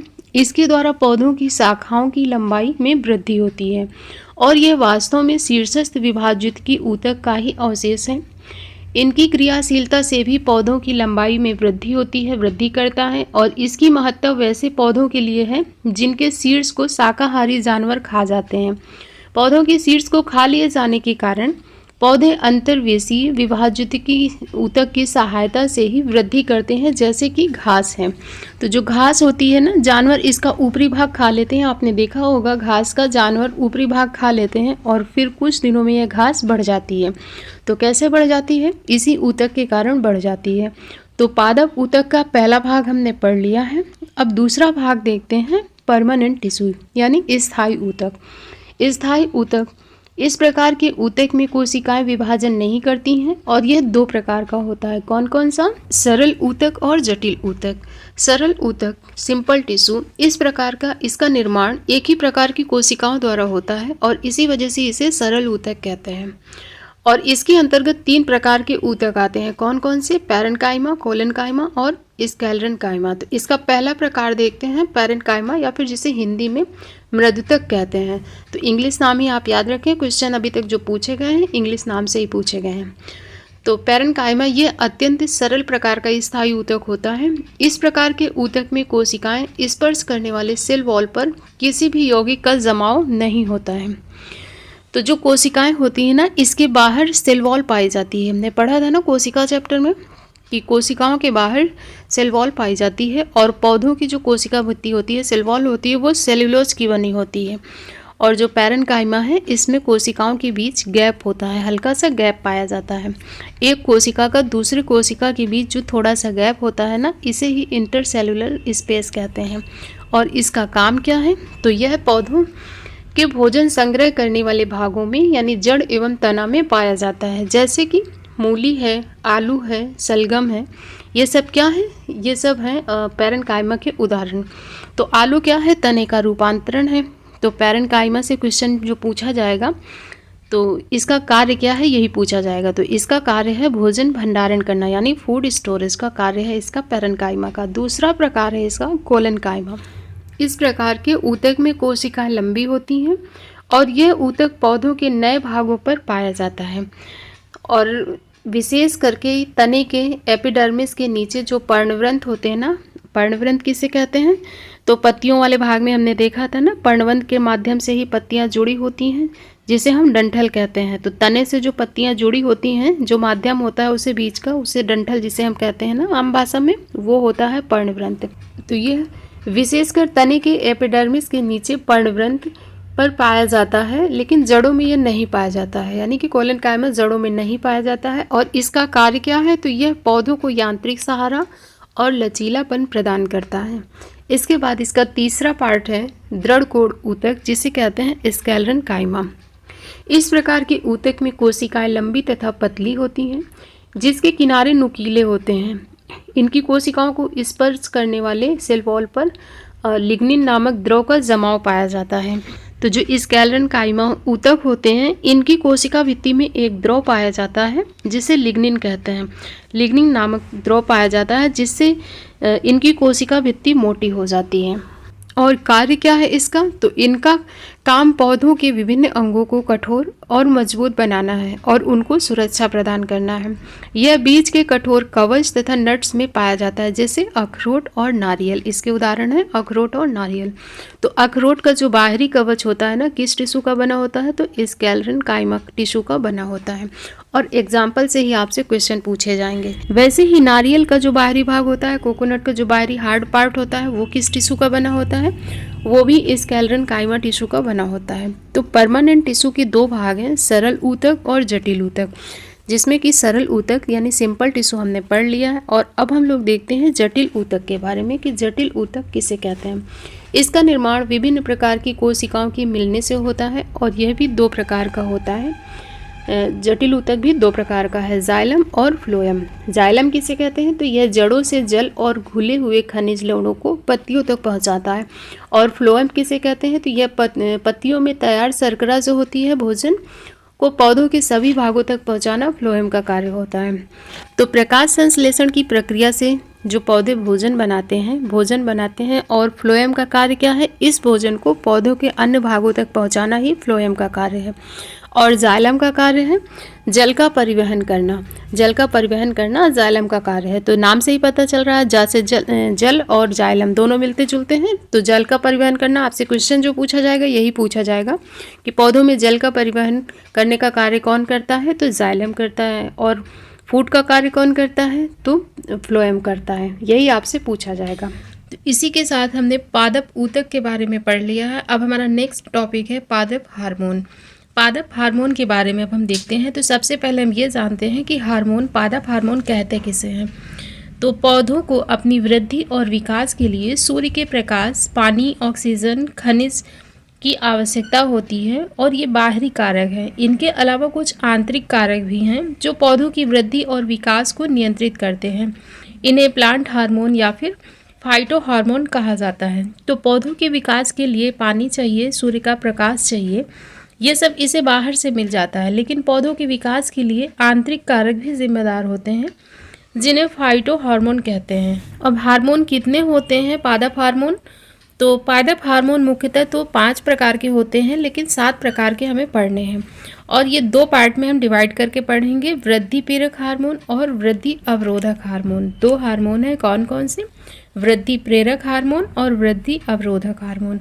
वृद्धि प्रेरक हार्मोन के अंतर्गत कौन से हार्मोन आते हैं? तो ऑक्सिन हार्मोन, जिबरेलिन, साइटोकानिन, ये आते हैं वृद्धि प्रेरक के अंतर्गत। और वृद्धि अवरोधक हार्मोन के अंतर्गत कौन से आएंगे?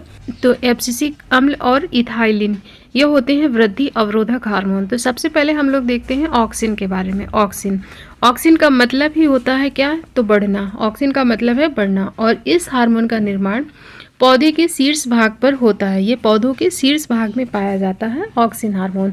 और ये पौधों की वृद्धि को नियंत्रित करने वाला हार्मोन है। तो पौधों की वृद्धि को नियंत्रित करने वाला हार्मोन कौन सा है?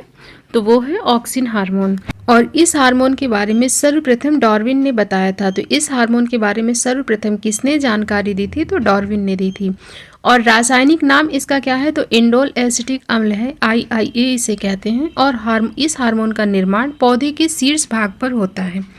और ये दो प्रकार का होता है, प्राकृतिक भी होता है और कृत्रिम भी होता है। तो ऑक्सिन हार्मोन दो प्रकार का है, ये प्राकृतिक होता है, प्राकृतिक ऑक्सिन और कृत्रिम ऑक्सिन। और प्राकृतिक ऑक्सिन के अंतर्गत इंडोल 3 एसिटिक एसिड आते हैं जिसे IAA कहते हैं, और इंडोल ब्यूट्रिक एसिड जिसे IBA कहते हैं। और कृत्रिम ऑक्सिन के अंतर्गत निप्थोलिन एसिटिक एसिड जिसे NAA कहते हैं, और डाइक्लोरोडिफिनॉक्सी एसिटिक एसिड, ये आते हैं कृत्रिम ऑक्सिन के अंतर्गत। और इसके कार्य क्या हैं? ऑक्सिन के कार्य क्या हैं? तो यह पौधों की वृद्धि में सहायक होता है, इसीलिए इसे वृद्धि हार्मोन बोला जाता है। यह तने व जड़ की लंबाई बढ़ाने वाला हार्मोन है। जैसे देखें कि ये गमला है और गमले में पौधा लगा है। अगर ये गमला गिरा दिया जाए तो पौधे की जड़ें नीचे जा रही हैं। आप देख सकते हैं कि पौधे की जड़ें नीचे जा रही हैं और तना आगे की ओर नहीं बढ़ रहा है, बल्कि पौधा ऊपर की ओर जा रहा है। तो जड़ों का विकास और तने का विकास ऑक्सिन हार्मोन करता है। और इसके अलावा ये फसलों को गिरने से भी बचाता है। इस हार्मोन के कारण पौधे प्रकाश की दिशा में झुक जाते हैं। तो ऐसा क्यों होता है? ऑक्सिन हार्मोन पौधों के टॉप पर पाया जाता है। ऑक्सिन हार्मोन कहाँ पाया जाता है? ये आप देख रहे हैं पौधा, और ये जो छोटे छोटे डॉट्स हैं ये क्या है? ऑक्सिन हार्मोन है। तो ये कहाँ पाया जा रहा है? पौधे के टॉप पर पाया जाता है। और जिस तरफ सूर्य की रोशनी होती है ना, तो ऑक्सिन हार्मोन जो होता है अपोजिट साइड चले जाते हैं। जैसे सूर्य की रोशनी देखिए इस तरफ है, तो ऑक्सिन हार्मोन जो है वो अपोजिट साइड आ गए हैं। तो दूसरे साइड ये जगह खाली हो जाएगी, और जब ये जगह खाली हो जाएगी तो इस साइड झुक जाएंगे पौधे। तो फसलों को गिरने से बचाता है। और इसी हार्मोन के कारण पौधे प्रकाश की दिशा में झुक जाते हैं। क्यों झुक जाते हैं? मैंने बताया कि सूर्य के अपोजिट साइड ये आ जाता है हार्मोन, ऑक्सिन हार्मोन, और ये टॉप पर पाया जाता है, जिसकी वजह से पौधा प्रकाश की तरफ झुक जाता है। फिर दूसरा है जिबरेलिन हार्मोन। इसकी खोज कुरोसावा नामक वैज्ञानिक ने की थी। और इस हार्मोन का मुख्य कार्य तने की लंबाई को बढ़ाना है। ये तने की लंबाई को बढ़ाता है। जैसे ऑक्सिन हार्मोन हमने देखा तने की लंबाई को बढ़ाता है और जड़ को भी बढ़ाता है। और यह पाया जाता है ऑक्सिन हार्मोन शीर्ष भाग पर, पौधे के शीर्ष भाग पर पाया जाता है ऑक्सिन हार्मोन। लेकिन जो जिबरेलिन हार्मोन है ना, इसकी सहायता से ये टॉप पर नहीं पाया जाता है। इसकी सहायता से गन्ने और बांस का उत्पादन अति शीघ्रता से बढ़ाया जा सकता है। जैसे देखें यह गन्ना है, और ये जो लाइन सी है ना, इसे नोड कहते हैं। ये जो लाइन सी दिख रही है इसे कहते हैं नोड। और ये दो नोड के बीच का जो ये भाग होता है बीच का, जैसे ये नोड है और ये नोड है, और इसके बीच का जो भाग है उसे कहते हैं इंटरनोड। तो जो जिबरेलिन हार्मोन है इस इंटरनोड को बढ़ाता है, जिससे कि तने की लंबाई बढ़ेगी। लेकिन ऑक्सिन हार्मोन पौधों के शीर्ष भाग में होता है। ऑक्सिन हार्मोन पौधे के शीर्ष भाग में होता है, और जिबरेलिन हार्मोन ये दो नोड्स के बीच की लंबाई को, यानी तने की लंबाई को बढ़ाता है। और बीज प्रसुप्ति को तोड़ता है और बीजों का अंकुरण कराता है। तो बीज प्रसुप्ति क्या है? ये इंपॉर्टेंट लाइन है, इसे याद रखें कि बीज प्रसुप्ति को तोड़ता है और बीजों का अंकुरण कराता है। तो जो भूमि के अंदर जब बीज डाला जाता है ना और वो अंकुरित होता है, तो उसके अंकुरण के लिए यही हार्मोन जिम्मेदार होता है। कौन सा? Gibberellin hormone. इसके बाद नेक्स्ट है साइटोकाइनिन हार्मोन। साइटोकाइनिन, इसकी खोज मिलर नामक वैज्ञानिक ने की थी। और साइटोकाइनिन हार्मोन कोशिका विभाजन कराता है। ऑक्सिन की सहायता से कोशिका विभाजन का उद्दीपन करता है। तो ये याद रखना है, साइटोकाइनिन हार्मोन जो है ये ऑक्सिन की सहायता से कोशिका विभाजन करता है। किस हार्मोन की सहायता से यह कार्य करता है पूछा जा सकता है, तो याद रखें ऑक्सिन हार्मोन की सहायता से ही ये कोशिका विभाजन करता है। और यह बीज निर्माण के दौरान बड़ी मात्रा में निर्मित होता है। पत्तियों की जरावस्था को रोकता है। तो पत्तियों की जरावस्था को भी यह हार्मोन रोकता है। जरावस्था क्या होता है, तो जैसे इंसानों में बुढ़ापा होता है ना, वैसे पौधों में पत्तियों में भी जरावस्था होती है। तो यह जरावस्था को रोकता है। पत्तियों की जरावस्था को रोकने का कार्य भी यह हार्मोन करता है। कौन सा? साइटोकाइनिन। इसे युवा हार्मोन के नाम से भी जाना जाता है। क्यों इसे युवा हार्मोन के नाम से जानते हैं, आपको पता चल ही गया होगा, क्योंकि ये जरावस्था को रोकता है, इसी वजह से इसे युवा हार्मोन के नाम से जाना जाता है। तो क्वेश्चन पूछा जा सकता है आपसे कि युवा हार्मोन के नाम से किस हार्मोन को जाना जाता है, तो वो है साइटोकाइनिन हार्मोन। ये हार्मोन पौधों में प्राकृतिक रूप से नहीं पाया जाता है। इसके दो रूप हैं, काइनेटिन एवं जियाटिन। आरएनए और प्रोटीन बनाने में ये उपयोगी होता है। तो साइटोकाइनिन का कार्य क्या है? कोशिका का विभाजन करना और पौधों की पत्तियों की जरावस्था को रोकना, यह है साइटोकाइनिन का कार्य। और ये कोशिका विभाजन किस हार्मोन की सहायता से करता है, ये भी याद रखें, तो ऑक्सिन हार्मोन की सहायता से करता है। इसके बाद अगला है एब्सिसिक अम्ल, एब्सिसिक एसिड। इसकी खोज एडिकोट नामक वैज्ञानिक ने की थी। इसे एबीए नाम से भी जाना जाता है। एबीए यानी एब्सिसिक अम्ल। यह एकमात्र हार्मोन है जो एसिड के रूप में पाया जाता है। तो ये चीज़ याद रखें कि एकमात्र पादप हार्मोन कौन सा है जो एसिड के रूप में पाया जाता है, वो है एब्सिसिक अम्ल। और यह पौधों के विकास को रोकता है और इसी वजह से इसे वृद्धि अवरोधक हार्मोन कहते हैं। और इसे तनाव हार्मोन भी कहा जाता है। क्यों? क्योंकि ये पौधों की वृद्धि को रोकता है और इसी वजह से इसे तनाव हार्मोन भी कहते हैं। और बीज अंकुरण को रोकता है। तो बीजों को अंकुरित होने से जो रोकता है, जैसे कि हमारे घर में गेहूं वगैरह हैं और वो अंकुरित नहीं होते हैं, तो किस वजह से नहीं होते हैं? इसी हार्मोन की वजह से वह अंकुरित नहीं होते हैं। और पत्तियों में जीर्णता लाता है। तो ये कार्य है एब्सिसिक अम्ल का। इसके बाद नेक्स्ट है इथाइलिन हार्मोन। इथाइलिन हार्मोन, इसकी खोज बर्ग नामक वैज्ञानिक ने की थी। यह एकमात्र हार्मोन है जो गैस के रूप में पाया जाता है। तो ये दोनों हार्मोन आप याद रखें कि अगर आपसे अम्ल के रूप में हार्मोन पूछा जाता है कौन सा है, तो वो है एब्सिसिक अम्ल। और अगर गैस के रूप में पूछा जाता है तो वो हो जाएगा इथाइलिन। और रात्रि के समय पत्ती और फूल की कलियां जब बंद होती हैं ना, फूल और कलियों को बंद होने के लिए यही हार्मोन जिम्मेदार होता है। तो रात में जो पत्ती और फूल की कलियां बंद हो जाती हैं वो इसी हार्मोन की वजह से बंद हो जाती हैं। पत्ती फूल एवं फलों की जरावस्था को प्रेरित करता है यह हार्मोन। और यह फलों को पकाने वाला मुख्य हार्मोन होता है। और यह पौधों में श्वसन की प्रक्रिया को नियंत्रित करता है, इसीलिए इसे श्वसन वाला हार्मोन बोला जाता है। तो याद रखें ये फलों को पकाने के लिए भी जिम्मेदार है और ये श्वसन वाला हार्मोन बोला जाता है क्योंकि ये श्वसन प्रक्रिया को भी नियंत्रित करता है पौधों में। और यहाँ से जो क्वेश्चन है ये इस लाइन से ज़रूर पूछा जाता है कि फलों को पकाने वाला मुख्य हार्मोन कौन सा है, तो इसे याद रखें, इथाइलिन हार्मोन है। और इथाइलिन यह वृद्धि प्रोत्साहक एवं वृद्धि अवरोधक दोनों का कार्य करता है। इथाइलिन हार्मोन जो है यह वृद्धि प्रोत्साहक और वृद्धि अवरोधक दोनों का ही कार्य करता है। और फलों को कृत्रिम रूप से पकाने के लिए एसिटिलीन तथा कैल्शियम कार्बाइड का प्रयोग किया जाता है। ये चीज़ याद रखें नोट लगा के कि फलों को कृत्रिम रूप से पकाने के लिए किसका प्रयोग करते हैं, तो एसिटिलीन तथा कैल्शियम कार्बाइड का प्रयोग किया जाता है। लेकिन जब नेचुरली पकाने की बात की जाएगी तो वहाँ पर इथाइलिन हो जाएगा। दोनों चीज़ों को याद रखें। इसके बाद अगला हार्मोन है फ्लोरिजेंस हार्मोन। यह हार्मोन पत्तियों में बनता है एवं फूलों को खिलाने का कार्य करता है। इसमें पुष्पीय हार्मोन भी कहते हैं। इसे क्या कहते हैं? पुष्पीय हार्मोन भी कहा जाता है। क्यों? क्योंकि यह पत्तियों में बनता है और फूलों को खिलाने का, फूल किसकी वजह से खिलते हैं, तो फ्लोरिजेंस की वजह से खिलते हैं। तो ये फूलों को खिलाने का कार्य करता है। इसे फूल खिलाने वाला हार्मोन भी कहते हैं। देखिए जो पौधे के हार्मोन हैं हमने देखे कि मुख्यतः कितने हैं, 5 प्रकार के हैं। 5 में 3 वृद्धि प्रेरक होते हैं, 2 वृद्धि अवरोधक होते हैं, लेकिन 2 और होते हैं। कौन कौन से? तो वो है फ्लोरिजेंस और क्रोमैटिन हार्मोन। ये 2 अन्य हार्मोन हैं, इनसे भी क्वेश्चन पूछे जाते हैं। तो इसके बाद देखते हैं ट्रोमैटिन हार्मोन। ट्रोमैटिन हार्मोन ये पौधे की घायल अवस्था यानी घायल कोशिकाओं में बनता है, जिससे पौधों की चोट ठीक हो जाती है। जैसे पौधों में कोई चोट लग जाती है, कोई तना मुड़ जाता है तो वो ठीक हो जाता है ना कुछ दिन में, तो ये इसी हार्मोन की वजह से ठीक हो जाता है। पौधों में कटे छटे जो भी डैमेज पार्ट होते हैं वो दोबारा इनको बनाने का कार्य यही हार्मोन करता है। जैसे कि गुलाब को तोड़कर लगाने पर लग जाता है और टूटे वाले भाग का भी विकास हो जाता है। तो क्यों हो जाता है? तो वो इसी हार्मोन की वजह से हो जाता है, क्रोमैटिन हार्मोन की वजह से। तो इसी के साथ हमने पादप हार्मोन भी कंप्लीट कर लिया है, पादप हार्मोन के बारे में पढ़ लिया है। अब हम देखते हैं पादप रोग के बारे में।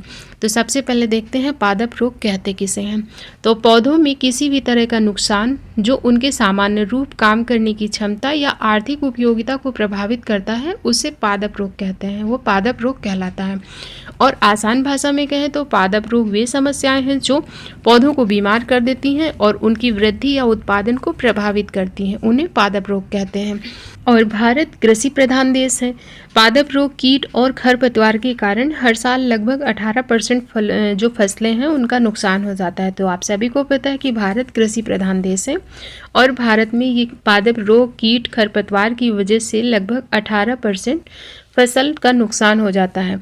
अब हम लोग देखते हैं पादप जो रोग होते हैं, पादप रोग के 4 कारक होते हैं। कौन कौन से हैं? विषाणु जनित रोग, जीवाणु जनित रोग, कवक जनित रोग और अजैविक रोग। तो पौधों में कई रोग के लिए कई कारक उत्तरदायी होते हैं जो पौधों में असामान्य लक्षण पैदा करते हैं।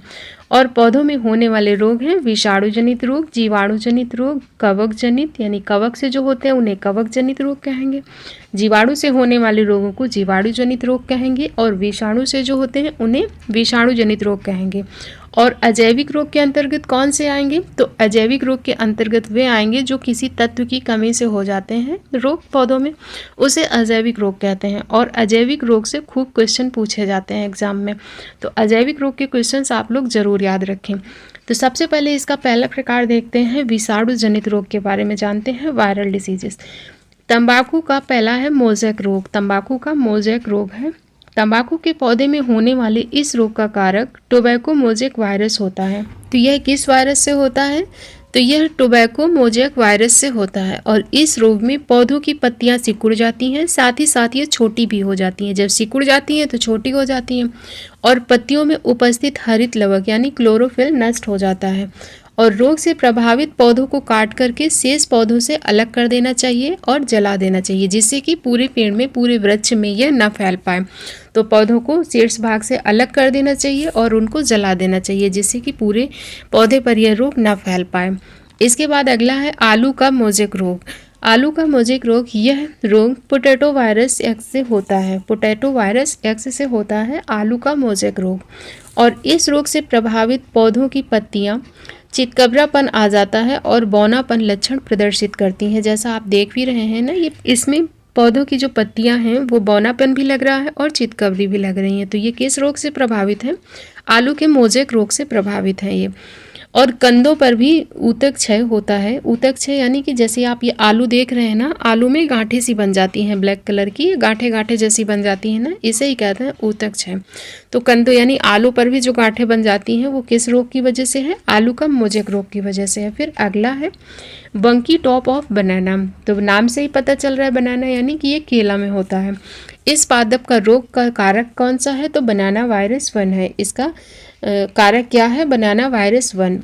और इस रोग में केले के पौधे बौने हो जाते हैं और उनके वृंतों पर हरिधारियां पर्णहरित रहित और सभी पत्तियां शिखर पर गुलाबवत एकत्रित हो जाती हैं। तो इसमें क्या होता है? केले का पौधा बौना रह जाता है। पहली बात तो उसकी लंबाई नहीं बढ़ती, वो बौना हो जाता है और सारी पत्तियां इकट्ठा सी हो जाती हैं। जैसे आपने गुलाब की पंखुड़ियां देखी हो ना, वैसे ही आप देख सकते हैं ना, इसमें ये केले का पौधा है और इसमें सारी पत्तियां ऐसे इकट्ठा हो गई हैं जैसे गुलाब के पौधे में होती हैं। और इसी वजह से इसका जो नाम है वो क्या है? बंकी टॉप ऑफ बनाना है। इसके बाद नेक्स्ट है रंग परिवर्तन यानी कलर चेंजेस। हरिमाहीनता एक विषाणु जनित रोग है और इस रोग में पूरी पत्ती का रंग पीला, सफ़ेद या मोज़ेक पैटर्न का हो जाता है। तो इसमें क्या होता है? इसमें हरिमाहीनता क्या होता है? सबसे पहले तो हरे रंग की कमी हो जाना ही हरिमाहीनता कहलाती है और पत्तियां पीली पड़ने लगती हैं। और इसमें 2 प्रकार की डिसीज़ देखने को मिलती हैं। पहली कौन सी है? तो वेन क्लियरिंग है और दूसरी है वेन बैंडिंग। वेन क्लियरिंग में सिराएं पीली पड़ जाती हैं और वेन बैंडिंग में सिराएं हरी होती हैं, बाकी का भाग जो है वो पीला हो जाता है। जैसा आप देख रहे हैं ना, इसमें यह है वेन क्लियरिंग, इसमें सिराएं पीली हैं, बाकी का अन्य भाग जो है वो हरा है। और इस वाले में यह है वेन बैंडिंग, इसमें सिराएं हरी हैं, ये सिराएं आप देख रहे हैं ये हरी हैं और बाकी का अन्य भाग जो है वो पीला है। तो इसे कहते हैं रंग परिवर्तन रोग। इसके बाद फिर है आलू का सैथिल रोग। इसके बाद हम लोग देखते हैं जीवाणु जनित रोग, और जीवाणु जनित रोग के अंतर्गत पहला है हमारा आलू का सैथिल रोग। इस रोग का कारक स्यूडोमोनास सोलेनेसिएरम नामक एक जीवाणु है और इस रोग को रिंग रोग के नाम से भी जाना जाता है। तो आलू का सैथिल रोग है, इसे रिंग रोग के नाम से भी जाना जाता है। तो इसे रिंग रोग क्यों कहते हैं? तो जब आलू आप कट करेंगे तो इसमें रिंग जैसी ये संरचना बन जाती है, जैसा आप इस डायग्राम में देख रहे हैं ना, इसमें रिंग जैसी ये ब्राउन कलर की जो संरचना बन जाती है रिंग जैसी, इसी वजह से इसे रिंग रोग कहते हैं। और इस रोग में पौधे का संवहन तंत्र प्रभावित होता है, पौधों की पत्तियां पीली पड़ जाती हैं और जाइलम पर भूरा रिंग बन जाता है। यह रोग मिट्टी के माध्यम से फैलता है। यह फैलता कैसे है आलू का सैथिल रोग? तो मिट्टी के माध्यम से यह रोग फैलता है। इसके बाद अगला है ब्लैक आर्म या फिर angular leaf spot of cotton इसे कहते हैं, और इस रोग का कारक ज़ैंथोमोनास नामक जीवाणु होता है। ये किस जीवाणु से होता है? तो ज़ैंथोमोनास नामक जीवाणु से होता है, और इस रोग से प्रभावित पौधों की पत्तियों पर छोटी छोटी सी जलाद्र संरचना बन जाती है जो बाद में भूरी हो जाती है, और तनों पर काले लंबे छद चिन्ह हो जाते हैं। और रोग का प्राथमिक संक्रमण बीज द्वारा होता है जो वर्षा या फिर ओस में फैलता है। तो यह रोग जब वर्षा होगी या फिर ओस होगी तब फैलता है। इसके बाद अगला रोग है धान का अंगमारी रोग। इस रोग का कारक ज़ैंथोमोनास ओराइजे नामक जीवाणु है। इस रोग से प्रभावित पौधों की पत्तियों के एक या दोनों सतहों पर पीला हरा स्पॉट दिखाई पड़ता है, और यह स्पॉट बाद में पीली होकर भूरी किनारे वाली पत्ती के ऊपर मुरझाने लगती है। और इस रोग का संचरण मुख्यतः बीज के माध्यम से होता है।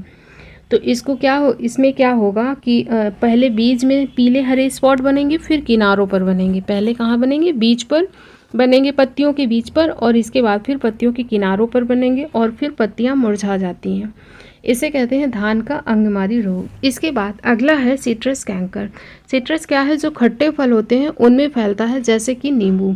तो इस रोग का कारक क्या है? इस रोग का कारक ज़ैंथोमोनास सिटी यानी ज़ैंथोमोनास सिट्रे नामक जीवाणु से होता है। क्या? Citrus canker. और यह रोग नींबू उत्पादन हेतु गंभीर समस्या उत्पन्न करता है, यानी नींबू के उत्पादन को यह प्रभावित करता है। इस रोग के कारण पौधे की पत्तियां, शाखाएं, फल सभी कुछ प्रभावित हो जाते हैं। जैसे कि आप ये देख रहे हैं नींबू पर भूरे रंग की गांठ पड़ जाती है, और यह इसी रोग की वजह से ही ये गांठ पड़ जाती है। इसे ही कहते हैं सिट्रस कैंकर। इसके बाद अगला रोग है गेहूं का टुंडू रोग। गेहूं का टुंडू रोग, इस रोग का कारक कोरिनोबैक्टीरियम इंडोबायोटिकम नामक जीवाणु एवं एंजिना टिट्रिकी नामक नेमाटोड से होता है। और इस रोग में पत्तियों के नीचे का भाग मुरझाकर मुड़ जाता है। तत्पश्चात एक पीले रंग के पदार्थ का स्राव होता है जो गेहूं की बालियों को नष्ट कर देता है। तो इसमें क्या होगा? इस रोग में पत्तियों के नीचे का जो भाग होता है ना, वो मुरझा करके मुड़ जाता है, और उसके बाद उसमें से पीले रंग के पदार्थ का एक स्राव होता है जो गेहूं की बालियां होती हैं उनको नष्ट कर देता है। इसे कहते हैं गेहूं का टुंडू रोग। इसके बाद अगला है कवक जनित रोग। जीवाणु जनित रोग, विषाणु जनित रोग हमने पढ़ लिए हैं। अब हम देखते हैं कवक जनित कौन कौन से रोग हैं। तो पहला है आलू का वार्ट रोग। इस रोग का कारक सिनकीट्रियम इंडोबायोटिकम नामक कवक है, और इस रोग के कारण आलू के कंद में काले धागे जैसी संरचना बन जाती है, और कभी कभी संपूर्ण आलू ही सड़ जाता है। तो इस रोग में क्या होगा? आलू के जो कंद होते हैं यानी आलू में काले रंग की धागे जैसी संरचना बन जाएगी, और कभी कभी तो पूरा आलू ही इसमें सड़ जाता है। इसे कहते हैं आलू का वार्ट रोग। फिर है आलू का उत्तरभावी अंगमारी रोग। इस रोग का कारक फाइटोप्थोरा इन्फेस्टेंस नामक कवक होता है। इसका कारक क्या है? तो फाइटोप्थोरा इन्फेस्टेंस नामक कवक से होता है आलू का उत्तरभावी अंगमारी रोग। इस रोग से प्रभावित पौधों की पत्तियों पर सर्वप्रथम भूरे रंग का धब्बा बनता है जो अनुकूल मौसम की परिस्थिति में बढ़कर बड़े काले धब्बे में परिवर्तित हो जाता है। यानी पहले इसमें भूरे रंग का छोटा सा धब्बा बनेगा, और अनुकूल मौसम की परिस्थितियों में से ये बड़े हो जाते हैं धब्बे, और बड़े बड़े काले धब्बों में परिवर्तित हो जाते हैं। और इस रोग के कारण अंत में पत्तियां पूरी तरीके से झुलस जाती हैं। जो आलू के पौधे होते हैं उसकी पत्तियां होती हैं ना, वो पूरी तरह से झुलस जाती हैं और पौधा सूख जाता है। इसे कहते हैं आलू का उत्तरभावी अंगमारी रोग। इसके बाद अगला है बाजरा का ग्रीन ईयर रोग। इस रोग का कारक स्केलरोस्पोरा ग्रैमिकोला नामक कवक से होता है, और इस रोग को डाउनी मिल्ड्यू रोग भी कहते हैं। और इस रोग के कारण बाजरे की वालियों में हरे रंग के रेशे निकल आते हैं और बाद में काले रंग के चूर्ण में बदल जाते हैं। इसे कहते हैं बाजरा का ग्रीन ईयर रोग। और इसके बाद अगला है गन्ने का लाल सड़न रोग। इस रोग का कारण कोलिटोटिकम फाल्केटम नामक कवक है और इस रोग के कारण गन्ने की तने और पत्तियों में लाल धारियां हो जाती हैं और तने का छोटा होना, पत्तियों का मुरझाना या फिर तने का फटना इस रोग के अन्य प्रमुख लक्षण होते हैं। क्या चीज़ कि तने की पत्तियों में लाल धारियां हो जाएंगी, उसके अलावा तने का छोटा होना, पत्तियों का मुरझाना और तने का फटना इस रोग के प्रमुख लक्षण हैं। और गन्ने के रस में शराब यानी वाइन जैसी इसमें स्मेल आती है। इसे कहते हैं गन्ने का लाल सड़न रोग। इसके बाद अगला है मूंगफली का टिक्का रोग। इस रोग का कारण सर्कोस्पोरा पर्सनेटा नामक कवक है और इस रोग के कारण पत्ती के दोनों सतह पर गोल गोल धब्बे पड़ जाते हैं। जैसा आप देख रहे हैं ये पत्ती है ना, इसमें गोल गोल से स्पॉट पड़ गए हैं। इसे ही कहते हैं मूंगफली का टिक्का रोग। इसके बाद अगला है गेहूं का किट्टू रोग। इस रोग का कारक पक्सिनिया ग्रेमिनिस टिट्री नामक कवक होता है और इस रोग से प्रभावित पौधों की पत्तियों तथा तनों पर लाल भूरे रंग का धब्बा बन जाता है। ये आप देख सकते हैं ना, रेड कलर का भूरे कलर का जो धब्बा दिख रहा है ना, इसे ही कहते हैं गेहूं का किट्टू रोग। ये गेहूं की पत्ती है और इसमें जो ये स्पॉट पड़ गए हैं ये इस रोग की वजह से ही पड़ गए हैं। और इस रोग से प्रभावित पौधों की पत्तियों तथा तनों पर लाल भूरे रंग का धब्बा बन जाता है यानी स्पॉट बन जाता है, जो देखने में जंग यानी रस्ट जैसा लगता है। जैसा ये देखने में लग भी रहा है रस्ट जैसा ना, इसे ही कहते हैं गेहूं का किट्टू रोग। फिर है गेहूं का ढीला कंड रोग। इस रोग का कारक ऑस्टिलागो नूडा टिट्रिकी नामक कवक है। इस रोग के कारण गेहूं की बालियों में कलिक यानी राख के समान, पाउडर के समान चूर्ण जैसा हो जाता है और इसे ही कहते हैं गेहूं का ढीला कंड रोग। तो कवक जनित रोग भी हो गए, जीवाणु जनित रोग हो गए और विषाणु जनित रोग है। इसके बाद जो अजैविक रोग हैं इनके बारे में देखते हैं कि ये क्यों होते हैं और किस तत्व की कमी से होते हैं। सबसे पहले है नींबू में डाइबैक रोग। ये किसकी कमी से होता है? तो कॉपर की कमी से होता है। नींबू का डाइबैक रोग किसकी कमी से होता है? किस तत्व की कमी से? तो कॉपर की कमी से होता है। फिर आंवले में आंतरिक निक्रोसिस, ये होता है बोरोन की कमी से। आंवले में जो रोग होता है ये बोरोन की कमी से होता है। फिर नींबू में लिटिल लीफ रोग, ये कॉपर की कमी से होता है। यानी नींबू में डाइबैक रोग हो या लिटिल लीफ रोग हो, दोनों ही कॉपर की कमी से हैं। फिर आम में लिटिल लीफ रोग, ये जस्ता की कमी से होता है। नींबू का लिटिल लीफ रोग कॉपर की कमी से है और आम का लिटिल लीफ रोग जस्ता की कमी से है। फिर मटर में मार्च रोग, ये मैग्नीज की कमी से हो जाता है मटर में। और धान में खैरा रोग, जो कि खूब पूछा जाता है एग्जाम में, तो ये जस्ता की कमी से होता है कि धान में खैरा रोग किस तत्व की कमी से होता है? तो जस्ता की कमी से होता है। इसको आप मोस्ट इम्पॉर्टेंट करके ज़रूर याद कर लें। इसके बाद है फूल गोभी में हिप्टेल रोग, ये किसकी कमी से होता है? किस तत्व की कमी से होता है? तो ये होता है मॉलिब्डेनम की कमी से। इसके बाद फिर है चुकंदर में हॉट रॉट रोग, ये हो जाता है बोरान की कमी से, बोरोन की कमी से। और उसके बाद है आलू का ब्लैक हार्ट रोग, खूब पूछा जाता है क्वेश्चन, आलू का ब्लैक हार्ट रोग किसकी कमी से होता है? तो भंडारण में ऑक्सीजन की जब कमी हो जाती है तो उस ऑक्सीजन की कमी से हो जाता है आलू का ब्लैक हार्ट रोग। और फिर है फूल गोभी में ब्राउनिंग रोग, तो फूल गोभी में ब्राउनिंग रोग होता है बोरोन की कमी से। तो ये कुछ रोग हैं जो कि होते हैं किसी न किसी तत्व की कमी से, जिन्हें कहते हैं अजैविक रोग, और इनसे खूब क्वेश्चन पूछे जाते हैं। तो इनको आप लोग ज़रूर याद रखें। और इसी के साथ हमारा आज का सेशन कंप्लीट होता है। आपको सेशन कैसा लगा, वीडियो कैसा लगा है, आपके लिए हेल्पफुल है या नहीं, कमेंट करके ज़रूर बताएं। मिलते हैं नेक्स्ट वीडियो में। Thank you.